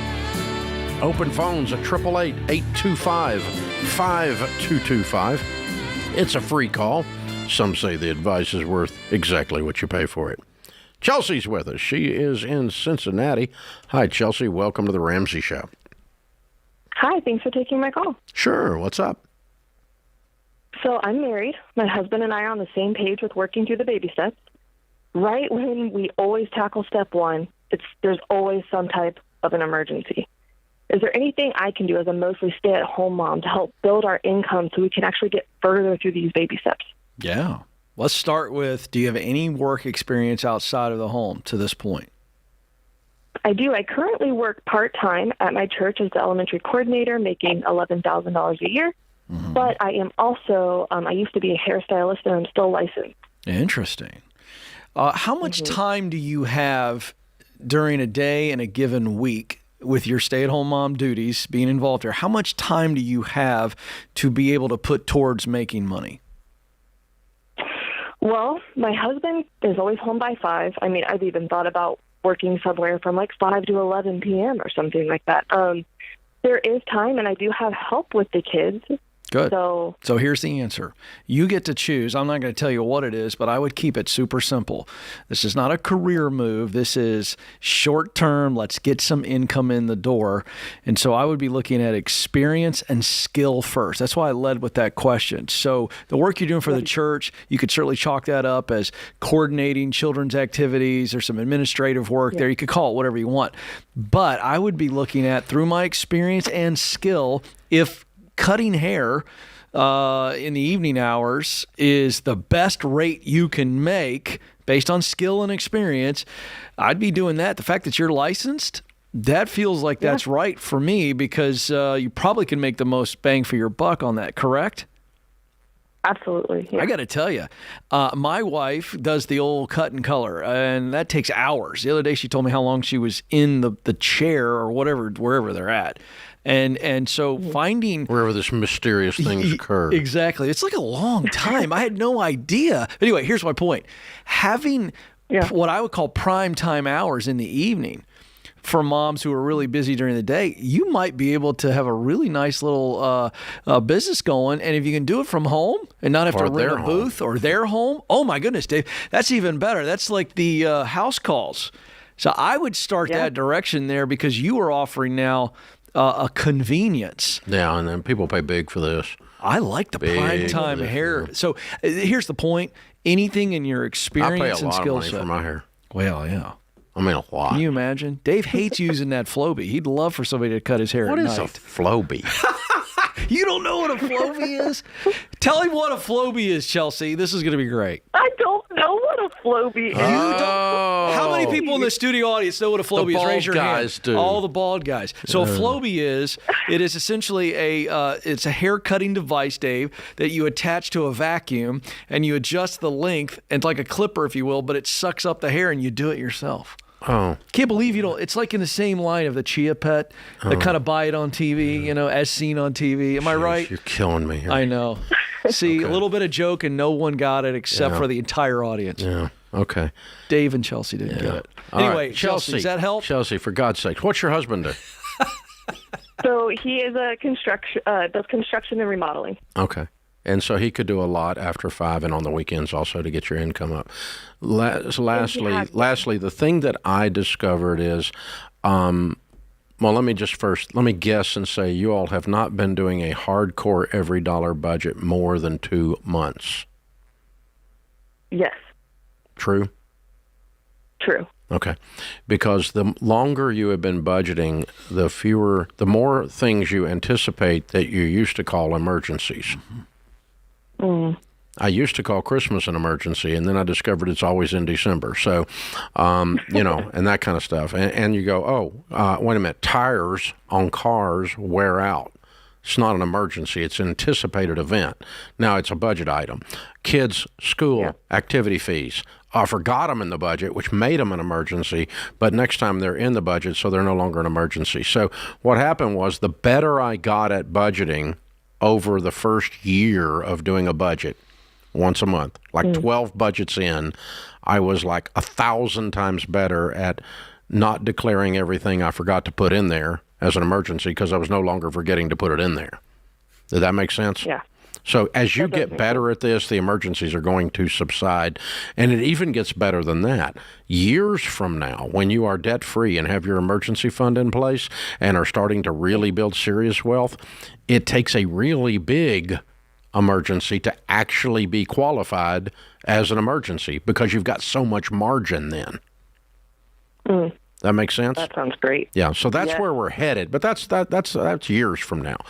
Months from now, you'll just be a lot better budgeter and have gotten your income up. Those two things will solve the emergency problem, and you'll get the other side of this and get moving. So, yeah, your good news is you're not afraid of work. Neither's your husband, and work's where money comes from. So go get you some. And good news is it's temporary. We're going to work like no one else so that we get this mess cleaned up so that we no longer have to work like no one else. So we no longer have to do this crap. And you can get out and change everything. It's a big deal. Chelsea, I love this idea of after a long day, whether you're working outside the house or in the home, I come to you, you get to relax, and I make you feel pretty. I'd charge probably 15%. I'm not even kidding. Above 15 to 20%. I would just double it. Double it? Yeah. I don't know about that. But you know what the going rate and when people are cutting hair? Double? They got to get in their car, drive to some stinking place, put up with a bunch of other stuff, including traffic, and otherwise they make themselves a martini and sit down and she shows up at their own home. I'm telling you, this is double. Facebook poll, find out. Just saying. Just do some research. Because I'm an expert on hair, so leave me alone. I was going to say, Mr. Flowbee. Ken Flowbee Coleman. Look it up. I'm telling you, if there was ever a hair cutting device made for the Dave Ramseys of the world, it was that. Oh man, what is this? Like something? Oh, they got it on. It's an infomercial thing. This is old school. That's why I'm a child of the '80s. That was pretty like popular. a Ronco device. Yeah, but look, it's attached to the vacuum, so there's no mess. That's just. And think about it, Dave. You could go right around the side there. I do cut my own hair with Sam's clippers. They came from Sam's Club. They just right, but you don't takes have about a minute and a half, and I'm done. Yeah, but you got a mess to clean up. Get the Flowbee. It sucks it right up. Yeah, I need a Flowbee, I guess. Yeah, who knew? I'm telling you. I woke up this morning and I had no idea of my Floby need, and now you have identified it. I'm letting the cat out of the bag, folks. That is the Ken and Stacy Coleman Christmas present for Dave We'll have Ramsey to ask our next guest Very about this. exciting. Oh, I think he'd have a great opinion. Speaking of chia pets, Chia face? this is the Ramsey Show.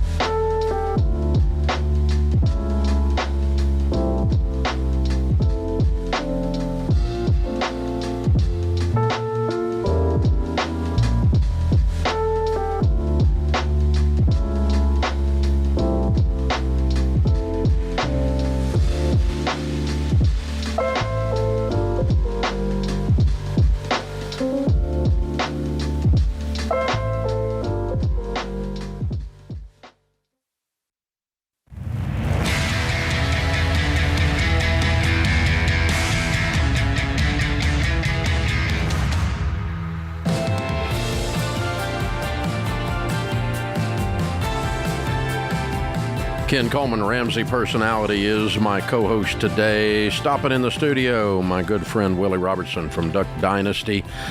We've been hanging out this week a little bit, and he's got a brand new book out called Gospeller, Turning Darkness into Light, One Conversation at a Time. Welcome, my friend. What is up, pal? So we were discussing Flobies and haircuts right before my friend the Chia Pet comes on. So you actually had a Chia thing. I did. Home Depot, I saw it. Yes, there was a little When Willie. Duck Dynasty was hot, you were a Chia Pet. Yeah, I should have just retired right then. I mean, if you get your own Chia Pet, that's you've kind pretty of much topping out. arrived. You're topping big out. time. How do you get beyond that? It's so good. you show up at this thing and be on the show with Dave Ramsey And Ken Coleman. and Ken Coleman. Yeah, now he's really talking arrived. about Flobies. Yeah. That's when you know your career has bottomed out, my friend. Did you Floby yourself when you were in the 80s? I had no idea. He didn't know about it. I had no idea. I thought he got the settings wrong.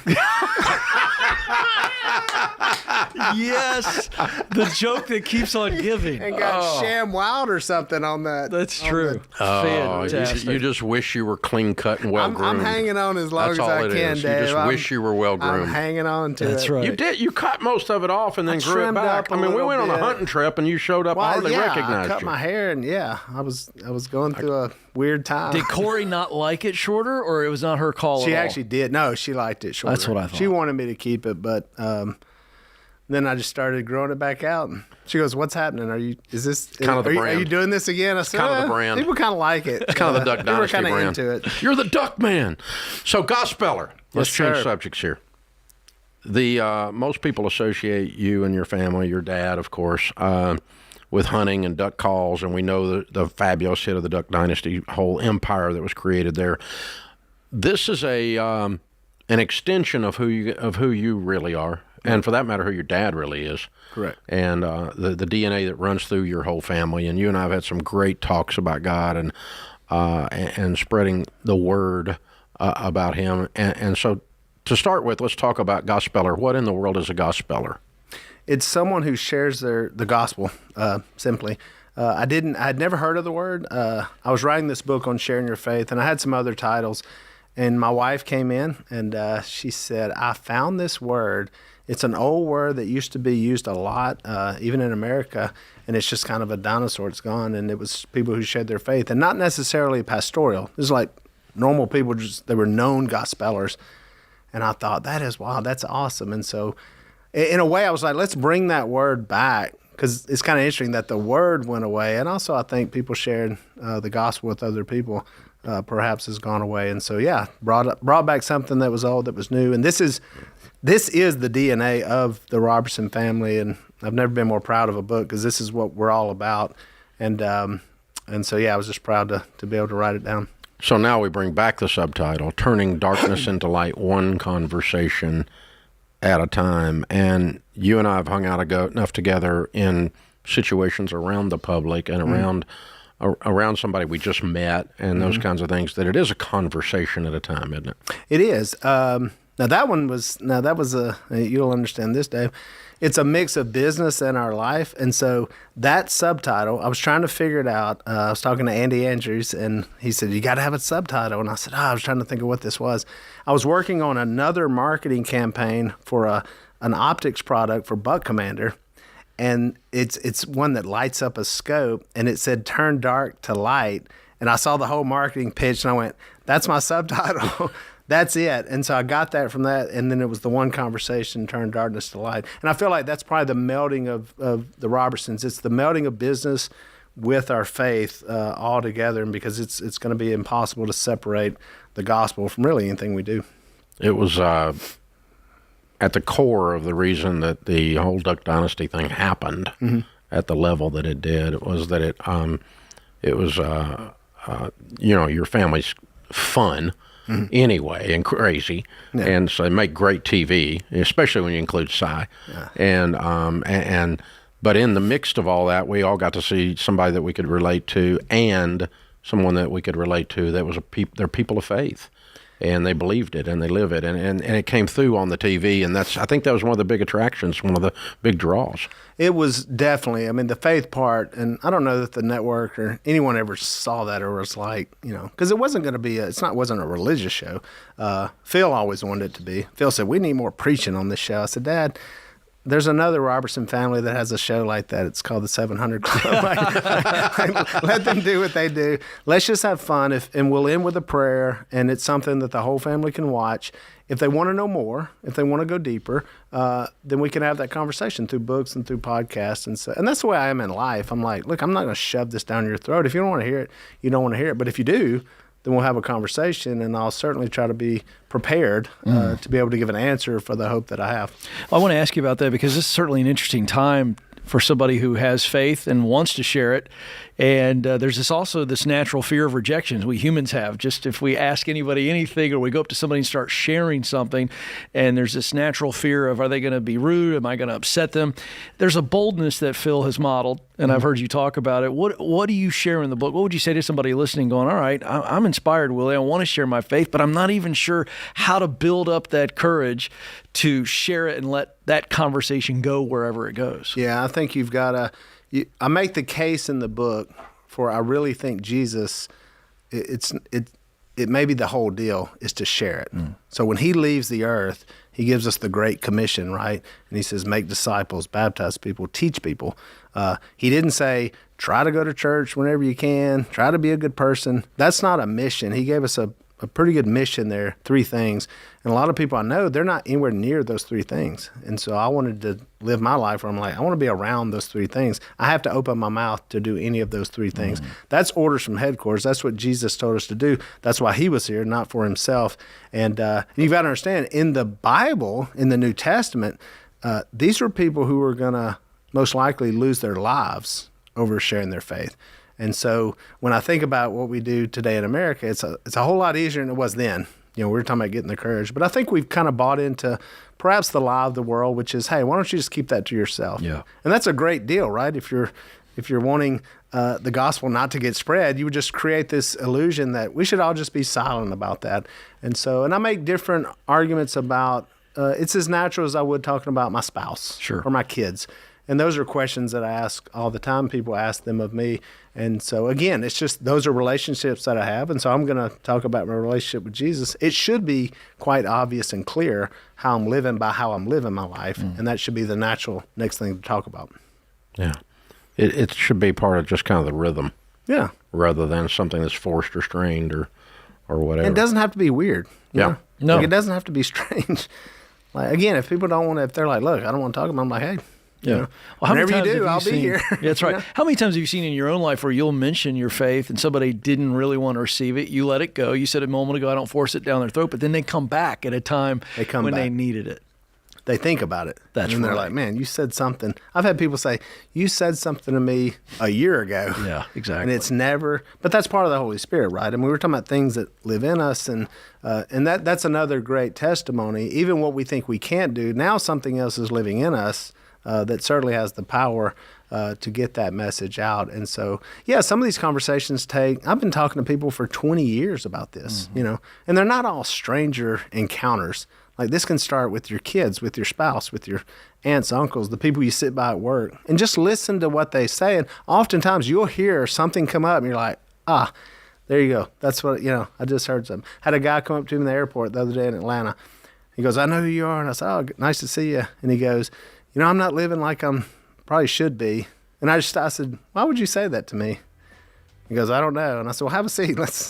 So that was obvious. He literally said to me, I'm not living how I should. And so something was wanting to come out of him, and we had a 30-minute conversation about it. Yeah. The book is Gospeller, Willie Robertson. One who spreads the gospel that is not necessarily a preacher, a pastor, a staff preacher, not church staff. There we go. Out today, wherever Check it books out. are sold. Yeah, brand new release. Hey, you want to hang with us because this debt-free scream's got something to do with you. Ooh, I want to hear this one. All right. This is the Ramsey Show.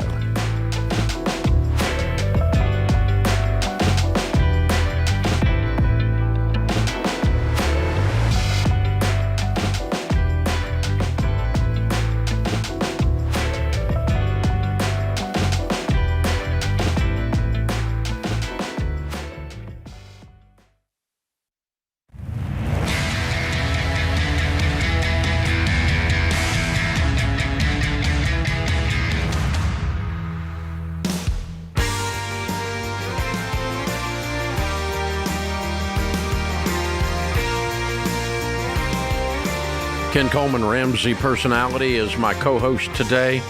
A brand new co-host for this segment. We let him stay over one. Willie Robertson is with us because Jonathan and Lindsay are on the debt-free stage in the lobby of Ramsey Solutions to do their debt-free scream. And so I know the answer, obviously, but I'm going to ask for the rest of everybody else. Where are you guys from? West Monroe, Louisiana. I like that place. There we go. God's country. Yeah, and the reason we let Willie hang out is, if I understand correctly, Lindsay, you are Corey's personal assistant. Everything. Yes, sir. Corey's, thank you, Willie. Corey's everything. Yeah. She manages everything. Yeah. It's good to have a Lindsay Yes. like that. Yeah. So, cool. What do you do, Jonathan? I work for a rental company in West Monroe, Louisiana. Excellent. Yes, Excellent. How much debt have you guys paid off? Around $64,000 in 7 months. Good for you. Way to go. And your range of income during that time? $135,000. Cool. Very cool. Excellent. Proud of y'all. Yeah. Way to go. So what got you started on this Ramsey stuff a year ago? Well, we actually went on a beach trip that we could not afford. And I was stressed out the whole time. I was like, we should not be here. We do not need to be doing this. And we were just looked at each other. I was like, I can't live like this anymore. We've got to do something to change. It just was not fun. I was like, we were supposed to be on vacation, but we were trying to keep up with everybody We've all else's done that stuff. vacation. I was like, I mean, we've all done what that are one. we Why didn't you just doing? put it on a credit card and pay it later? Oh, wait, oh, crap, no. I'm sorry. Oh, no, we did. That was the That problem. was We the did. problem. Yeah. There you Yeah. go. Yeah. So how'd you get connected to us? Through church, really. Nathan and Amanda, shout out to them at our church, got us in financial peace. And the pastor really talked about it a couple weeks before that. And Lindsay was like preaching on margins and financial margins. And Lindsay's like, look, we got to do something. And I could just feel the stress and anxiety she was going through. I was like, all right, we'll give it a shot. We got to change something. So, Yep, we got into Financial Peace University, and after the first class, we were hooked. We were like, we've got to do this. I think this is the way to do it. But actually, we started off that class really bad because 2 weeks before that, we had just closed on a house. Oh, wow. And we were like, oh, shoot. 2 weeks later, we went to Disney, too. Yeah. So. We were like, It's we like were really eating chocolate cake the night before you go on a diet. Yeah. What is this? Yeah. Yeah, so we really Wow. started off wrong, but we stuck to, once we got back, we just hit paying off the debt as quick as possible, and we stuck to it. So what kind of debt was the $64,000? It was, we had Saint season tickets, we had credit cards, we had a truck loan, and we had a land. You were kind of normal. Yes, we were very normal. Normal sucks. Mm-hmm. It does. It does. Did you sell anything? We sold plenty of things. We sold everything. The kids even over there, they thought they were next. I love it. Dave Ramsey may have been a cuss word early on, but maybe. Maybe. But they understand what the future may hold for both of them, so everything's good. Yeah, we put our camper on the chopping block, and Whoa. we were just like, we're done. What about the Saints tickets? Those were gone too. Oh, wow. Hey, I know that. We actually dat? held on to them for the season and sold every single game. We did not go to a game, but we made money, and that helped pay towards our debt There too. you go. I know they cut their food budget because Lindsay would look like a vulture at my refrigerator.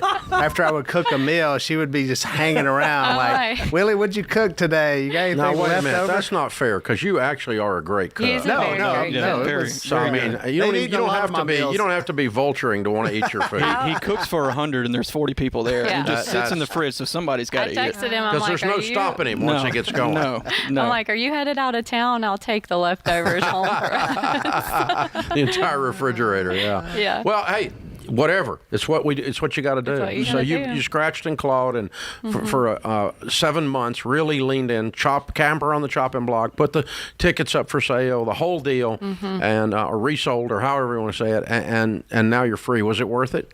Oh, every bit Every of it. bit of it. Wouldn't Say change no. It was great. It was Well, worth it. I think you're heroes. I think you changed your family tree. And I think you learned God's and Grandma's ways of handling money, and you're like grown-ups and stuff, and we need more people like y'all. Yes, and I will shout out to Willie too, just as this is his book release. But we're hoping to, share our faith. God showed up for us more times than we can count. We tithe for the first time, like consistently. That was the first thing your lesson said, was to give, and we thought we weren't going to be able to, but we put that in our budget first, and we've done it ever since the very beginning, and that has changed our life. Like, we have had God show up more times than we can count, and I just think that that's helping us share our faith and be a gospeler to the world, so we're really excited. Yeah, amen. Wow. Amen. That's a good tie-in. Very well done. Very, very well done. What do you tell people the key to getting out of debt is? She's probably going to say the budget, but communication, because money was a conversation we would never have. Like, I call it swipe anxiety. You just swipe that credit card, you think about it later, then the anxiety just builds and builds and builds, and you don't even want to talk about it. And it was one thing we never talked about, and ever since, the communication, it's an easy conversation to have. Has that bled over into other issues that are tough to talk about? Oh, yeah. Yeah, we can talk about anything now. Yeah. It's really been helpful. Yeah, good for y'all. Thank you. I'm glad it impacted your marriage, too. And I will That's cool. say the budget. I mean, I love to see it. And we got to one point during the week and we hadn't spent any money. And I was like, babe, we got to go grocery shop. I got to do a budget. I got to be able to put the that. little bubbles that come up on the premium edition. She likes to put them in places, so she gets I'm like- upset when there's nothing there that she can't move. So. But that's always a good thing when you ain't got the bubbles up there. Yeah. That's a good thing. So the Every Dollar app is part of the rhythm then. is what Part you're of the saying. rhythm every day. Very cool. Yep. Very cool. All right, let's bring the kiddos up and introduce them, their names and ages, because they're part of the program here. And they got mom and dad that are hero. You've changed your family tree, guys. I'm proud of you. This is Finley Kate and this is Douglas. She'll be 11 this month and he is 8. Okay. Douglas, no more cussing about Dave Ramsey. Look at him. He's like, what are you talking about? I never said that. He's like, Dave, Well, I see that smile. Yeah, Dave Ramsey equaled no for a while. So, did they get involved? Or how did they get involved in this? well, we kind of cut back on some of the things they did, and we actually just taught them, like, look, we're doing this for short term. Later in life, it'll be prosperous, because we got some great parents of mine that are really good to them and generous to them. And I'm saying, look, let them be generous to you right now, take it all, and then we can be generous to you later with your kids. So that's what we've been telling them. Yeah, live like no one else, so later you can live like no one else. No doubt. Exactly. No discipline seems pleasant at the time, but it yields a harvest of righteousness. Yes, And sir. they've done a great job to just go with the flow, and they've got to still do their thing, so they're happy. They don't look like they're They're I not think they're getting hurting. by. I think they're getting by. Everything's okay. Good thing Uncle Willie was there to feed them. I'm just saying. Yeah. There we go. Good stuff, y'all. I'm proud of I'm y'all. glad they deducted that and not that their boss would just pay them more money. Well, hey, there you go. That's a good way. Yeah. Well, I mean, if you feed them, you don't have to pay There them. you go. Yeah. Oh, Yeah. here's your bonus in a turkey leg. That's it. There we go. What is the go-to Willie item? What's the best thing you cook?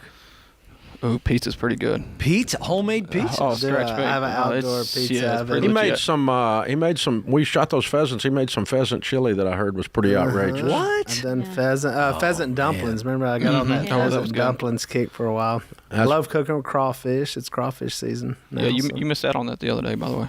Yeah, I missed the crawfish party. So yeah, I do all kinds of things. Yeah.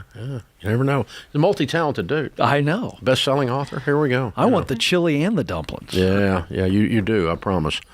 My mouth is watering, and I'm not going to be able to finish this segment. All right, Jonathan and Lindsay. Jonathan and Lindsay, Douglas and Finley from West Monroe, Louisiana. $64,000 paid off in 7 months, making $135,000. These people are heroes. They changed their lives. Count it down. Let's hear a debt-free scream. Go.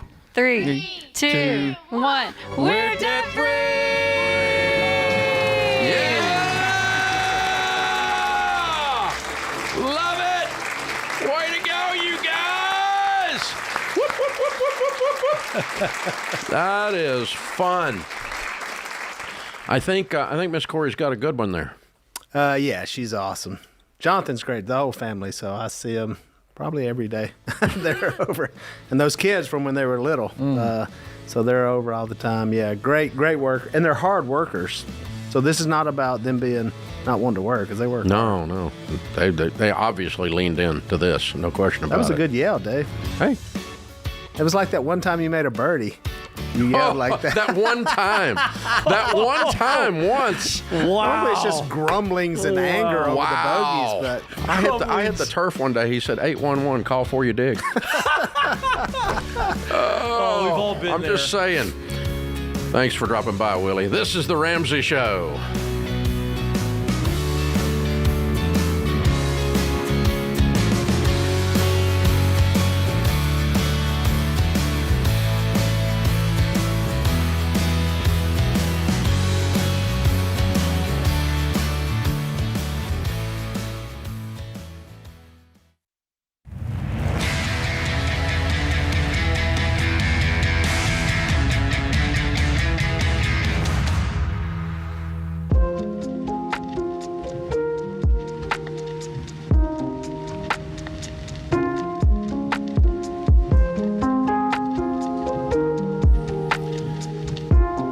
Our scripture of the day, 2 Corinthians 9:8, and God is able to bless you abundantly, so that in all things at all times, having all that you need, you will abound in every good work. Benjamin Franklin said, it takes many good deeds to build a good reputation, and only one bad one to lose it. And we have seen that, have we not? Yes, it's one of the pastors that was here the other day said, you don't want the DNF in your column. Did not finish. Yeah, great point. Yeah, that can happen. Andrew is in Boise. Hi, Andrew. Welcome to the Ramsey Show. Hi, thank you for taking my call. Sure. How can I help? So my wife's student loans are going into repayment in February. They total a little over $51,000. Based off my current budget for what our income will be then, we should be able to pay them off in about 18 to 20 months. Good. My question is, I have the ability to take a zero-interest wage advance for my work, where I could take $6,000 that I could pay back in 12 months. And should I take that wage advance to put as a lump sum against those student loans? No. Keeping the time frame the same or shorter, hopefully trying to pay them off quicker and save some interest. No. And because the interest is not that high on the student loan during the period of time, and the number of dollars is not worth screwing with. The second reason is that if you, God forbid, die, your student loans are forgiven. Your wage advance is not. If you're, God forbid, become disabled, your student loans are forgiven. Wage advance is not. So right. I'm not going to trade this. The only good features of a student loan debt and lose them for this wage advance. So you're thinking right. I like the way you're thinking, but those are two items. And I'm not predicting someone's death or disability. Please believe me, I'm not the last guy to do that. But the idea being, if you actually figure out what's your interest rate on the student loan? Yeah, the weighted average is about 4.5, but Okay. I would be putting it on loans that are about 6, individual ones. Okay, so it's $200 in 1 year that you would save. You have a $51,000 problem. You don't have it. 4 based off of what I was. I'm sorry. Calculating. But 4% of $6,000 is $240 on 1 year. That's what you would save.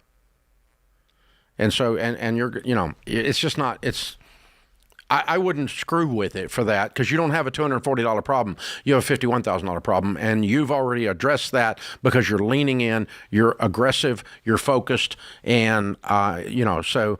But the good news is you're actually paying attention to any possibility that'll help me move the needle on this, and this is a possibility, and I'm glad you asked about it. I'm glad your mind is in a place where you would ask about it because you're paying attention. You're not trying to drag this out. You want to get it done as fast as you can. All of those are what's going to be the magic sauce, Andrew, not the 0% on 6,000. And I wouldn't trade that for the extra risk you're taking on, nor would I go through all the crap and hassle you got to go through to do this, and changes the relationship with your employer and all this stuff. I just wouldn't. I wouldn't fool with it. Let's just lean in and get her done, man. You're sharp. Get her done. Get her done. Good question. Magdalene is with us in Detroit. Magdalene. I'm sorry, I can't say it right. I'll get it out eventually. How are you, Magdalene? Hi, thanks for taking my call. How are you? Better than I deserve. What's up? So my question is, I've heard you talk a couple of times about how when you guys were budgeting that you would never let your bank account balance go below $1,000. And I was wondering, was that your $1,000 emergency fund, or is that you just tried to never let your bank balance go below that number? Does that make that would have been in a different world when, if you kept $1,000 in your checking account, they didn't charge you any fees. Today, that's not necessarily true. Okay. I would not worry with keeping that much. You want to keep something in there just so you don't accidentally slip into an overdraft or something. So $100 maybe, but I don't know why you would need to keep $1,000. I would keep your $1,000 baby step one emergency separate from your checking account. Okay. And then maybe keep $100 in the checking account today. That's what we're doing today with people using every dollar, is recommending they're going that way. And so, Ken, you and Stacy have been doing this a long time. What did you do back in the day? Well, back then, same deal. I think Stacy was monitoring the minimum we'd have to have in our checking. To get free. Yeah. And so that became... But a credit union, it's free anyway. That's right. So our zero-based budget was based on that number. So zero down, so we budgeted every dollar to that number. When we say a zero-based budget, we mean give every dollar of your check that's coming in, folks, a name. We don't mean give every dollar that's in your account a name. Right. You don't take your checking account to zero every month. That's what Magdalene is. Yes. She's correct about that. And I used to just use, back in the day, this is 30 years ago. We kept $1,000 in there because in those days, bank fees were crazy. Yeah. And they, but nobody writes checks anymore. So we had free checks. Yeah. Back then, if you did that and you got, a free toaster, and I'm kidding, but it was like, golly. All right. I was going to say really quick, I remember when I first started working, I was afraid to let my checking account get below 1,000. This is before any kind of, it was just me. I was a kid. Yeah. But it made me feel better to have that in there. Yeah, absolutely. Dave and Lynn are in Los Angeles. Hey, guys, how are you? Hi, doing well. Cool. How can we help? So I am actually questioning whether or not we should delay baby step number 2 and focus on baby step number 3 for a potential job layoff. No, but you could pause baby step 2 and just not be in the total money makeover and pile up cash if you're pretty sure you're going to get laid off. If you're just generally a worrywart, no. Okay. So what's the probability you're losing your job? Well, the company has had 3 rounds of layoffs this last calendar year. So yeah, but how many employees do they have, and how many did they lay off? They laid off about 10%. Okay, in 3 rounds. Yes. So 3% per round. Correct. What would make you think you're on the chopping block? I've worked there less than 2 years, and that's one of the criteria that they're using to lay people off that hadn't been there. That's typically the may case. Play a role. Yeah, it usually does play a role depending on the thing. Now, are you hearing any news, or is this just water cooler gossip? So I follow some threads and things like that, but I do know for a fact those 3 rounds occurred, and and I happen to survive all three. So what is the industry that you're in? In IT, cybersecurity. Okay, so why do you think this company is going to continue going down? I think the development of new technologies and AI has kind of actually they've invested more in future technologies and less in employees, and they're trying to do more with less, I think. Is this a large company? The economy. It is. It's Public? a large company. Public company, yeah. Yeah. So there's a trend right now when you look at stock price for these companies, when they invest heavily in either talent, they'll overhire. And we saw major companies, Dave, lay people off, big technology companies, because they overhire when they think that the economy's going to go crazy. So is she on the line then? She could be. Okay. I think it's here's the point. Should she stop everything and pile up cash? I would. Okay. Just for about is she still? How long would make you feel comfortable if you were to pile up cash? How many months worth of expenses would make you feel good about it? I mean, I definitely think a solid 4 or 5 months would be. No, that's good. not the answer. You don't keep doing this. You only keep doing this until you're not worried anymore about being laid off, that you don't think there's a high probability. There's always a probability, but you don't think there's a high probability. But there's a storm. You go inside and you batten up until the storm passes. That's right. Then you come back outside. So when the storm passes, you push play again, take it back down to $1,000. Yes. And until you're ready to do that, you're not ready to play. So and if you can't get some stability within a few months out of your company, you probably need to move on. Yeah. That puts this hour of the Ramsey Show in the books. We'll be back with you before you know it. In the meantime, remember, there's ultimately only one way to financial peace, and that's to walk daily with the Prince of Peace, Christ Jesus.